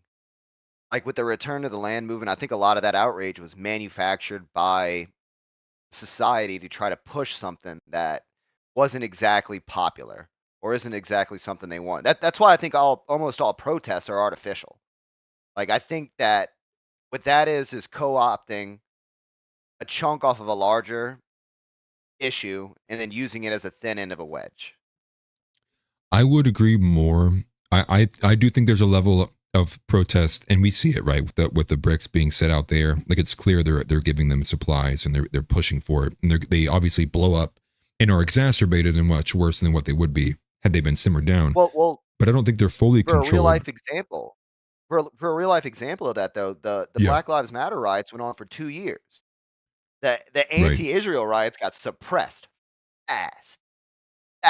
It became inorganic and then became suppressed. I don't think the powers that be have the ability to create things. I think what they do is they find something organic and then they leash it and feed it. Well, if it benefits them. But well, I guess the only reason, because I agree with everything you're saying, the only reason I think it's not 100% artificial is because where are the right-wing protests that wouldn't it be beneficial to then also stage a lot more right-wing protests that would be damaging? Wouldn't that also be helpful to like the left-wing narrative? Well, the thing about the BLM protest was that it was beneficial to the Democrat narrative, and especially when they own all the media framing too. And for an True. example of like what I consider like a good example for this would be the flag protest going on in Britain right now. I 100% think that that was something organic, and then I think it was grabbed and now it's used to push a narrative, which in my opinion Yeah. is that Britain is a multiracial monoculture society, which from what I've said before, I think culture is downstream from race, so that's an impossibility. But I think it's a way to capture momentum and then direct it in a way that's more beneficial for the system than letting it occur in its own like natural direction. Well, I are you familiar with Corey Mahler? No. So Corey Mahler says that, so, he's very controversial, but you would probably agree with a lot of what he talks about with ethnos, and that culture is an expression, not even that it's downstream from race, but that culture is a actual expression of race, of ethnicity. I And agree with that statement. yeah, and that's kind of where I'm at too. Like I actually completely agree with that. And I think that you can find some of these finer lines, like with a common counter, of, well, white people listen to rap music too. Like, why don't they commit crime at the same rate? And I think that's a very easy one to look at, because a lot of times, especially like in around like the 2017, 2016 era, I remember there being a lot of people making fun of the fact that a lot of these rappers had like primarily white like crowds. And I think there is an element of like some rappers basically do appeal to just white people. But why aren't these same white people also partaking in, black culture, if you will? And so I think that does stand out as being a very easy kind of reachable analogy. Well, even amongst Wiggers are less are people that are completely been encapsulated by black culture and they're white people, and they still commit less crime, in my opinion. Like I live in New Yeah. Orleans. This is like the Wigger capital, basically. You got them by the boatload. You can come get 10 for $1. We got a lot of them, and yeah, yeah. That's funny. I mean, Just from my that's where I was observation. raised. I was raised from the boonies. I know exactly what you're talking about. I feel like in generality they're less violent. Like they still commit a lot of crime. Right. It's a lot more property theft. It's a lot less attacking people. Now, I think that has to do with evolved traits that select for higher in-group cooperation. Right. Well, the thing with and this is what I'll say on the Wigger thing, because I could probably write a whole like 18-page thesis on it, to be quite honest with you. The Wigger thing is extremely depressing to me because I view it the same way I think that Nick had at one point characterized it. But a lot of guys basically became Wiggers because they looked at what their identities were as white men at some point when they were developing in puberty, whether they're 12, 13, 14. And they realized that being just the basic version of a white man is actually like the last thing that you want to be. It's like that. It's like being that will not get me women. That will not get me, any status. And I need to avoid being that at all cost. And I think the Wigger and gay man kind of thing can be witnessed very easily, especially like if you're close to these people, you'll be able to see that some guys basically altered their identity because they wanted to claim some level of social clout, whether that is, they're just gay now, Try to fit or into a group they don't belong to.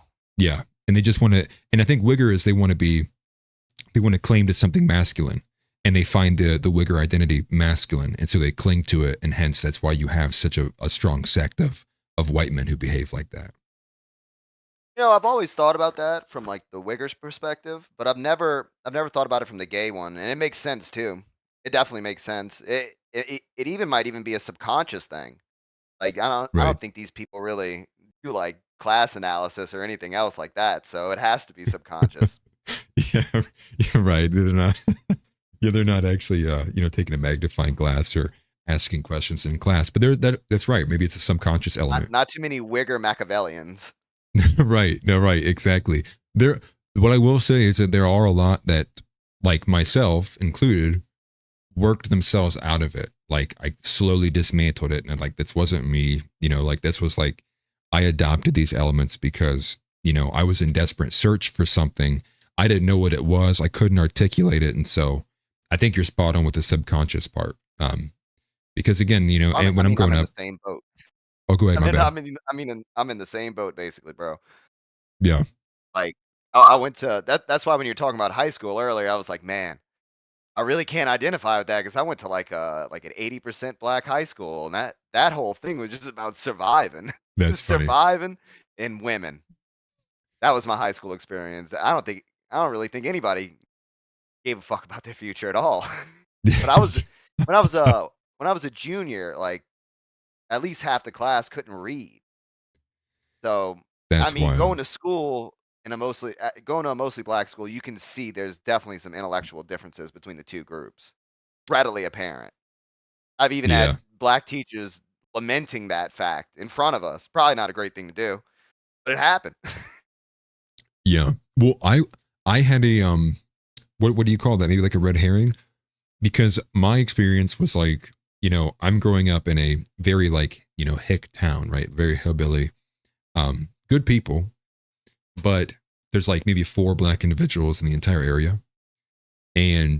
But of those 4 black individuals, it's like they're all clearly like they've grown up in a white majority area. Like half their family's white. Like they are basically like white. They are acting white, for lack of better words, And so when I'm growing up and the only black individuals that I witness and interact with basically act like white individuals because it's all they grew up around, that was for me, I see the information of we're all the same, we're all the same people, we're all the same person. There's no difference between white and black. I go, oh yeah, of course, anybody should think that.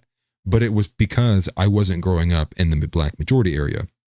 It was my examples of the black people in my life were the ones who had basically adopted all the same shared cultural values I had. So that's why for me, going to college was like, hit with the shotgun. Well, I don't know, dude. New Orleans is just such a goofy place. Yeah, You just see it. You just see it. Like, especially when you work in cheek and jowl with so many different peoples. So like you could tell these differences. People have different these are little accessory traits that kind of adds to who they are. And it's just right. sometimes it's more prevalent in certain populations. And that's just what you can see with the layman's eye. Right.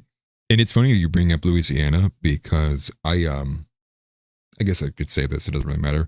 I sold insurance out in Louisiana. It was one of the states I was licensed in. I was licensed in like 11 or 12 different states there at the end before I hated the job.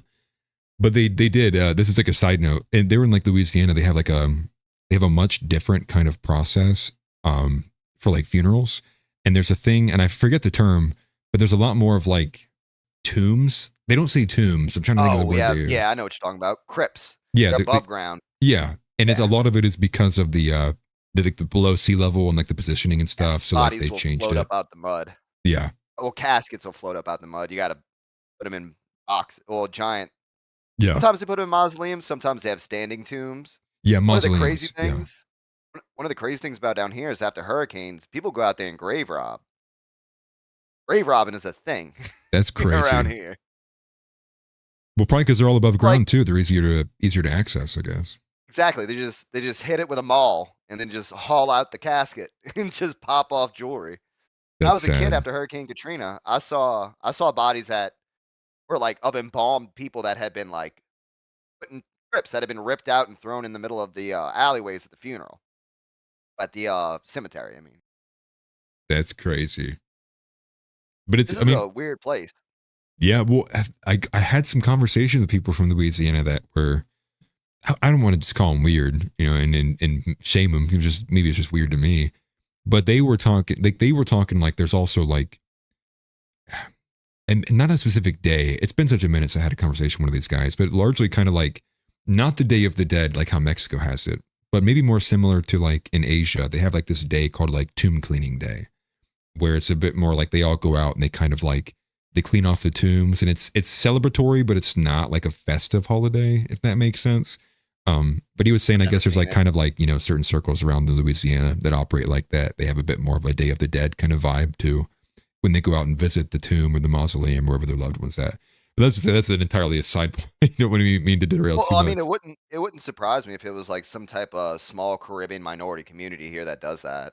And some of those are really old too. I just know, at least as far as like Cajuns and Acadians, I don't really think they do that. Like my family, we have bodies in crypts and whatnot.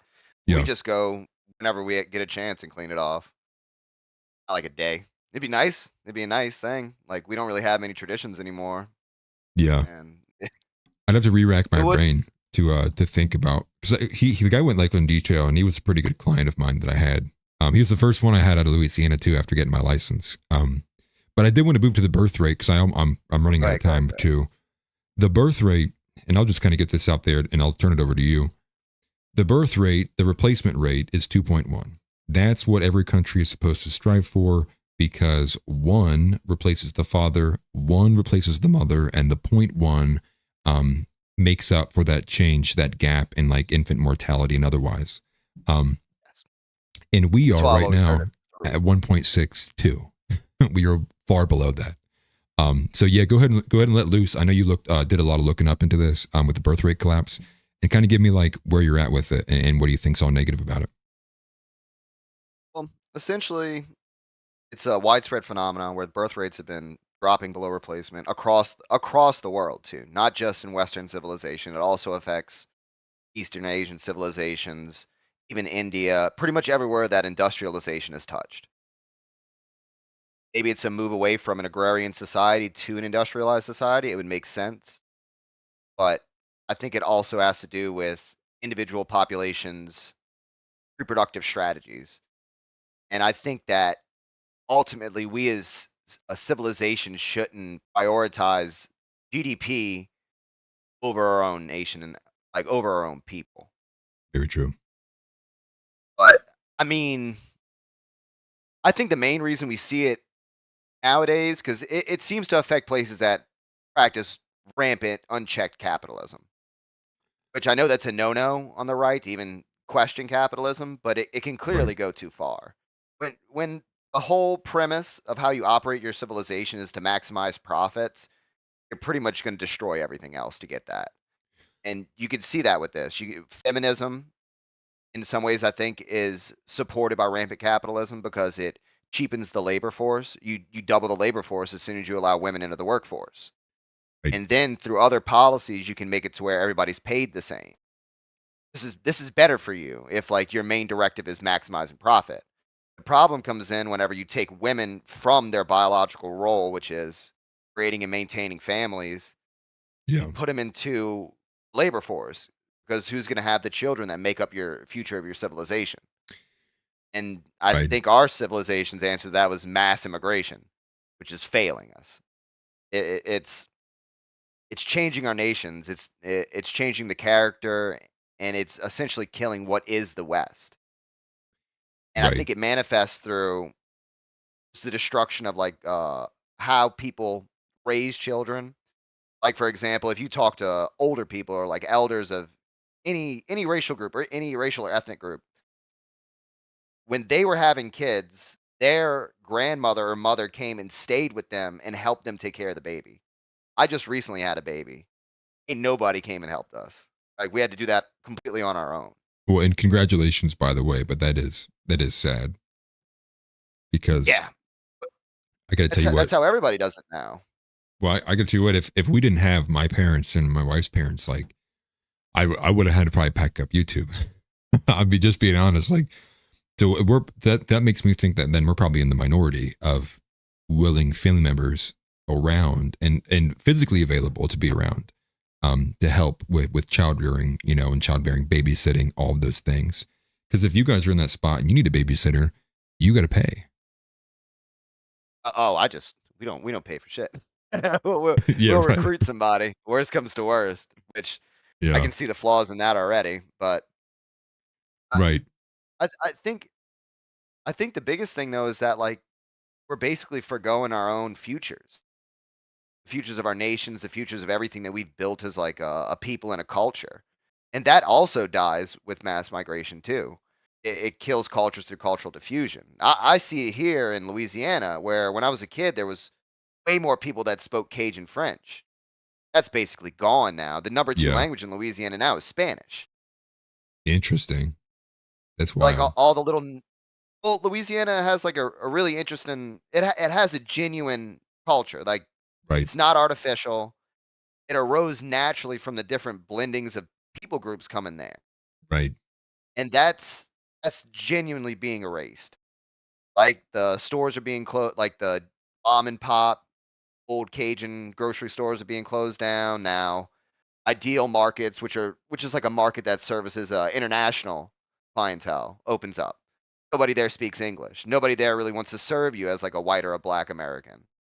Like I Interesting. can see it happening in front of me. That's kind of wild. You know, it's funny because I know most about my Louisiana lore from Insurance and Red Dead 2. So it's not like I have a very accurate kind of a idea of Louisiana, but I have known that it was largely had a strong. It wasn't like it was multicultural in the sense that we've been talking about it today, which is everybody, but it was right. It was like Haitian, Creole, French, American, and it's kind of cool to see the blend of it, how it turns up. But at the same time, I guess let me turn this question around to you, right? You know, the duty is of what we should be doing is obviously, you know, continuing our legacy. That's like a base level duty. But my question then to you would be, you know, would you marry Nala Ray? Who's Nala Ray? A porn star, former porn star. No, clearly not. Would you marry Clearly any not. former porn star? No. So then this gets to this gets into like the nitty gritty here, which is, and I'll pull this up on screen because I'm sure you're familiar with this tweet. This is from Diane Yap, and I've referenced this tweet multiple times. I'm actually kind of surprised that she's not deleted it. I actually thought that she did at one I point. don't have a video of what's going on. Hold up. Let me let me hop over to YouTube. Oh yeah, I can share it in the Discord here too. Raw Yes. dog and the staring at the Discord screen. Forgot you were in there. That's funny actually. Let me Oh, dude, I've got just a list of notes. I just have no real. I'm so inexperienced at this. I have no clue how to like actually dig into this stuff. No, you're good. That's what I've been using as the outline. We've been looking at the same thing. But it's at the very bottom. I put it in topical news, if relevant. It's underneath Donald Trump. It's the modern woman problem. But I'm also sharing it in Discord too, if you see that there. See it right there. This is from Diane Yap, who is, you know, a pundit, if you will. She's had a few recent kind of viral takes. But the tweet reads, let me put it on screen for everybody else at home to see. I would rather be a temporary fleshlight for a 9 or 10 than a permanent sex slave and housekeeper for a 5. I'm sure most women feel the same way. And I think that part right there is what a lot of men are fighting. This, and even if you disagree with this, you can take it to a more common example, which is regularly used by Andrew Wilson or Rachel Wilson, which I think is a good one, which is most women, because of the current economic situation we're in, they do have to work, even if they're married. But what you'll notice is the dynamic is that when her boss tells her jump, she jumps. When her husband says go, she says, why are you telling me what to do? You're not wrong. It's because like the provider role has been stripped away from men. It's the same Right. thing with this too. The whole reason, like, it's like we got to remember people are animals, and especially with women and the way that their sexual selection is structured, they just want to get the best genes as possible, considering the fact that now they don't have to be fed by the man or protected by the man even. Like Right. these things have been subsidized by her working and then the police force. So essentially, these are people like, and it's sad to say this, that are making like pragmatic, like a pragmatic stance if you look at it from their point of view. Right. But don't get me wrong, like I'm not saying it's a good thing at all. It's the destruction of a civilization. It's the destruction of how people live. It's part of that same thing. It's disrespecting the commons. The commons is the Right. common culture and like the population and all these other things, all these other aspects. And that's another way that somebody's going against that. Therefore, they're an enemy. And But yeah, from like a behavioral and like biological standpoint, makes complete sense. I'm Well- not surprised by that at all. and I think where we would definitely agree is this is intentional. I don't think something like this can happen like naturally, right? It's like can something artificial and unnatural happen in a completely natural environment? It's like no. I think the answer to that is no, unless like God did something. Then you would consider it like an unnatural occurrence that had happened. It broke the water tension, if you will. And that's why I Well, think I'll- then that determines all the second wave feminist leaders, which is where like a lot of these really anti-family, anti-natal views come from. They were all of a particular ethnic group. right. They're Brazilians. The Brazilians, yes. The Ben Brazilians. Shapiro's favorite country. Oh yeah, You know, like strong yes. loyalty to Brazil. Right. And that puts, and again, the amount of like small little like meta thinking things that you have, like we are kind of forced behind, because obviously there's all these meta things here, right? Like most people, base level thoughts, if they went through a regular public school, they go, oh, being racist is bad, we're all the same. Okay, that's like the base level thought they have. Well, another one that a lot of people have is, well, and one that I even have to fight against myself, which is it's hard, it's very rare that when you look at a problem, you go, there's one single variable causing this, right? Most people have been taught and educated to go, it's very rarely that it's one singular thing. Generally, it's multiple things causing one problem. But that it's defeated by our idea and what we stand to fight against, which is we do think that there is one singular kind of influence that is intentionally subverting and destroying these things. And again, it's like another meta level of thinking. You have to pass that boundary to be able to then convey the thought to the average normal person who has all of these thinking processes that already make the odds stacked against you when you're trying to convince them otherwise. And I call that the consensus. Yeah, well, yeah, that's part of it. The brute force manufactured consensus that you type in anything and there's 1,000 results, so it'll say otherwise.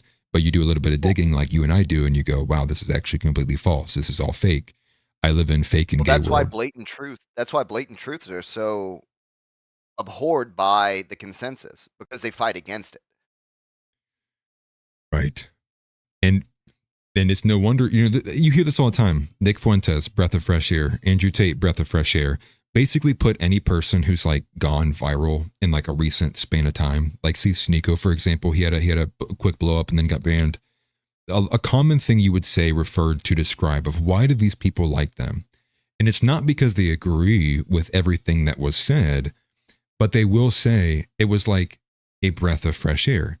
It was like finally listening to somebody who was actually articulating what I felt was the problem and not just trying to toe some company line or toe some kind of like paid sentiment that they're being paid to push.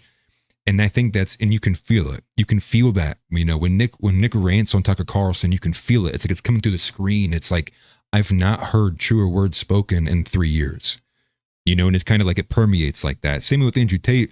As much as I disagree with his like, non-Christian kind of positioning, he is 100% right when he is articulating like the average man and the average female and like what the average man's looking at, what the average man has to think, and I think there are, as much as I think we subconsciously sense authenticity and passion. Yeah. Oh yeah. Like I think that's what because I'd known about Nick for a while, years and years, maybe about 5 years I've known about Nick, but I'd always stayed on the peripheries. Like the things he had said were true and made sense, but especially in that older era, you had like it felt like you had to be super cautious. Like traditionalist thinking had been on the back foot so hard that like that's when like Ben Shapiro would be counted as an ally, basically. Right. It kept me from being that much of a supporter of Nick, but recently, like you can just see the passion and the authenticity in the man. You just see it. Right. It's there. And I think it's going to continue to gain in popularity. People can feel that. They know. And in a world where you just lie to constantly, it's so nice to be able to have somebody tell you the truth, even if it's something you don't want to hear. Right.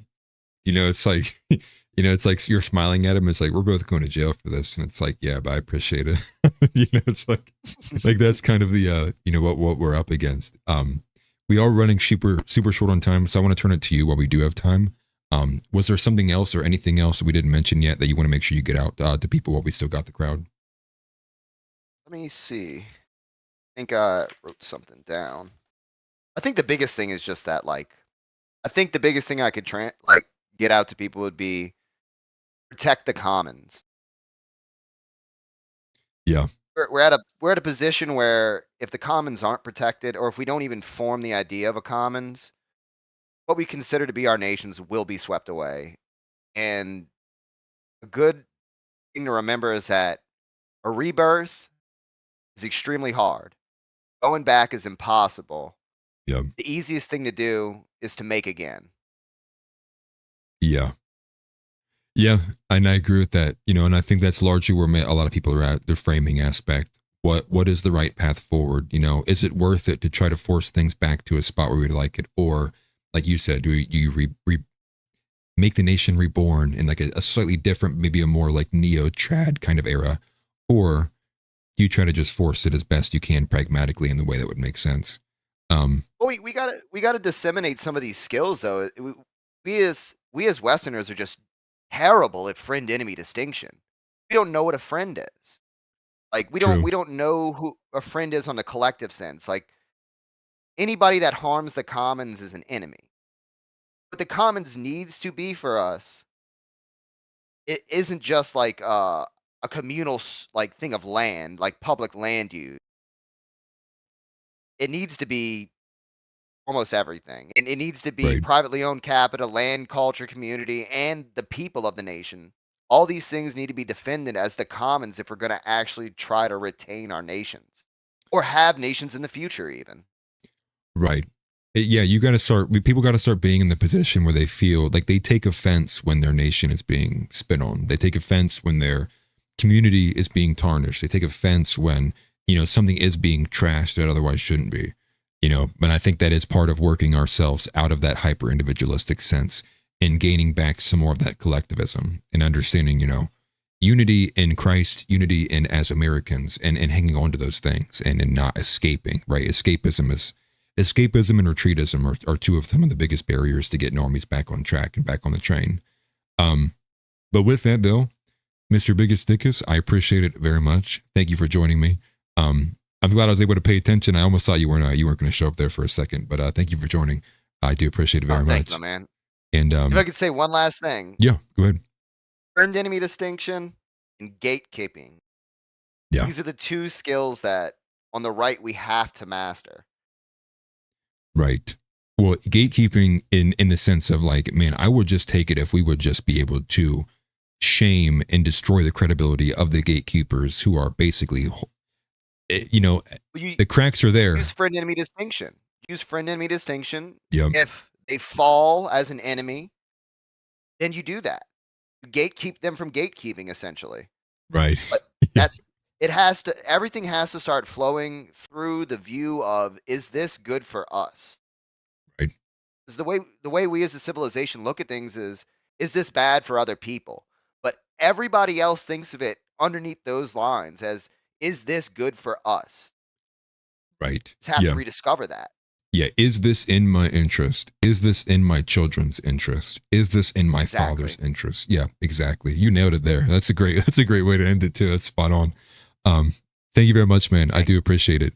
We could probably do this again sometime soon. I've been hoping to plan out a bit more of a paneled show where instead of just one-on-one, maybe we bring in like 4 or 5, 6 people at once. I don't know, maybe 6 is too many. But definitely would like to invite you back, especially to a panel show like that. Calm down. I appreciate you gotta have a moderator for that, man. You need to get somebody with a blowhorn. Yeah, right. I know. I got the soundboard up and functioning in Discord, so we can see how well that works when we try it out. But with that though, you get a link taser where we all like buy like this link taser. We put our hands on it. We go over or talk over people. You just light us up. I think that would be fun to do, but YouTube would definitely not enjoy it. But that'd be awesome. Oh, they don't have to know. These people are just. Well, you can't see me anyway. You just hear me in pain for a second. Tasers aren't that bad. As long as they're not the ones that shoot into you. If I know someone's going to be tased, I mute them automatically. So there's no concern. Just like what's going on on screen. If you're the moderator, you're the one that controls it. So you'll be the one shocking people. You control the audio even better. I could be a good moderator. I can hide my biases pretty well. I can moderate pretty solid, I bet.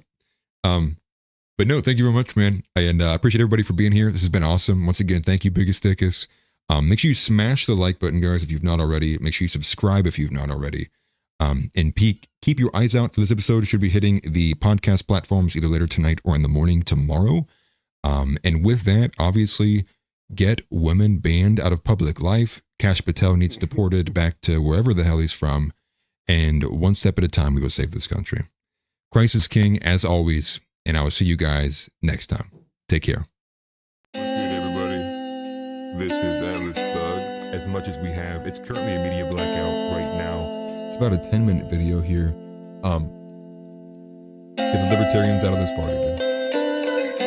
Part of a new series I'm going to be running called Bot or Not. I grew up as a white man, and you're the exact opposite, you know? It's time we have a difficult conversation about race. 40 IQ points it needs to think about what is being told to you. Most people are just blatantly apathetic to what goes on around them, their surroundings, let alone just blatantly.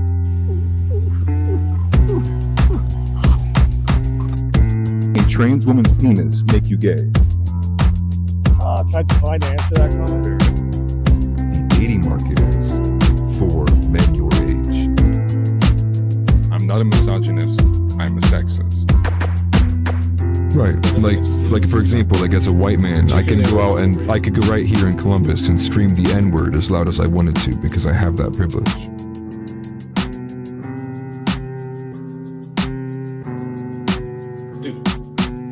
Those who would sacrifice a little freedom for a little convenience serves neither. Titan says, Browns should be for whites. We were just trying to help them run a better empire. Hey, truth. But she's straight up, she's like, stock market. She's like, bro, like, I can't even buy a fucking house. Like, And it probably doesn't help that half the comments are, "Oh, you're not banned on YouTube." Man, how is this guy? How is this guy not banned on YouTube? It's like, yeah, I'm sure YouTube probably picks up on those things, and they're probably wondering why so many people are saying that, and all these top brass pundits who have some kind of association or relationship with Epstein, it's getting to the point where you got to think like I'm about to go look at my residential history and be like, did I live next to Epstein for like some time? Like, man, everyone on this planet must have some relation to Epstein. And then you go, oh, actually, no.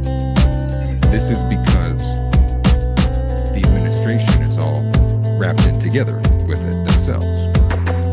And I said this maybe about a year ago. What if Christianity wasn't in such a cucked position that what if Andrew Tate, like Tristan, would have went to a Christian position? Fell for it again award, #1 right here. And you know what? I can't even make fun of the audience because I fell for it too. And that's probably what I'm most pissed about. He's huffing some extreme copium. Oh yeah, sister, you definitely owned him. Hey, can I see you after tonight? It's like that's that's what you're competing up against because or bad jacketing him and calling him a weird little gay. Is this like alt-right corpse husband? What am I listening to? Okay, stop it. This guy's gonna get into statistics and stuff like that. Oh, no, statistics, not So- in the show. We don't do statistics.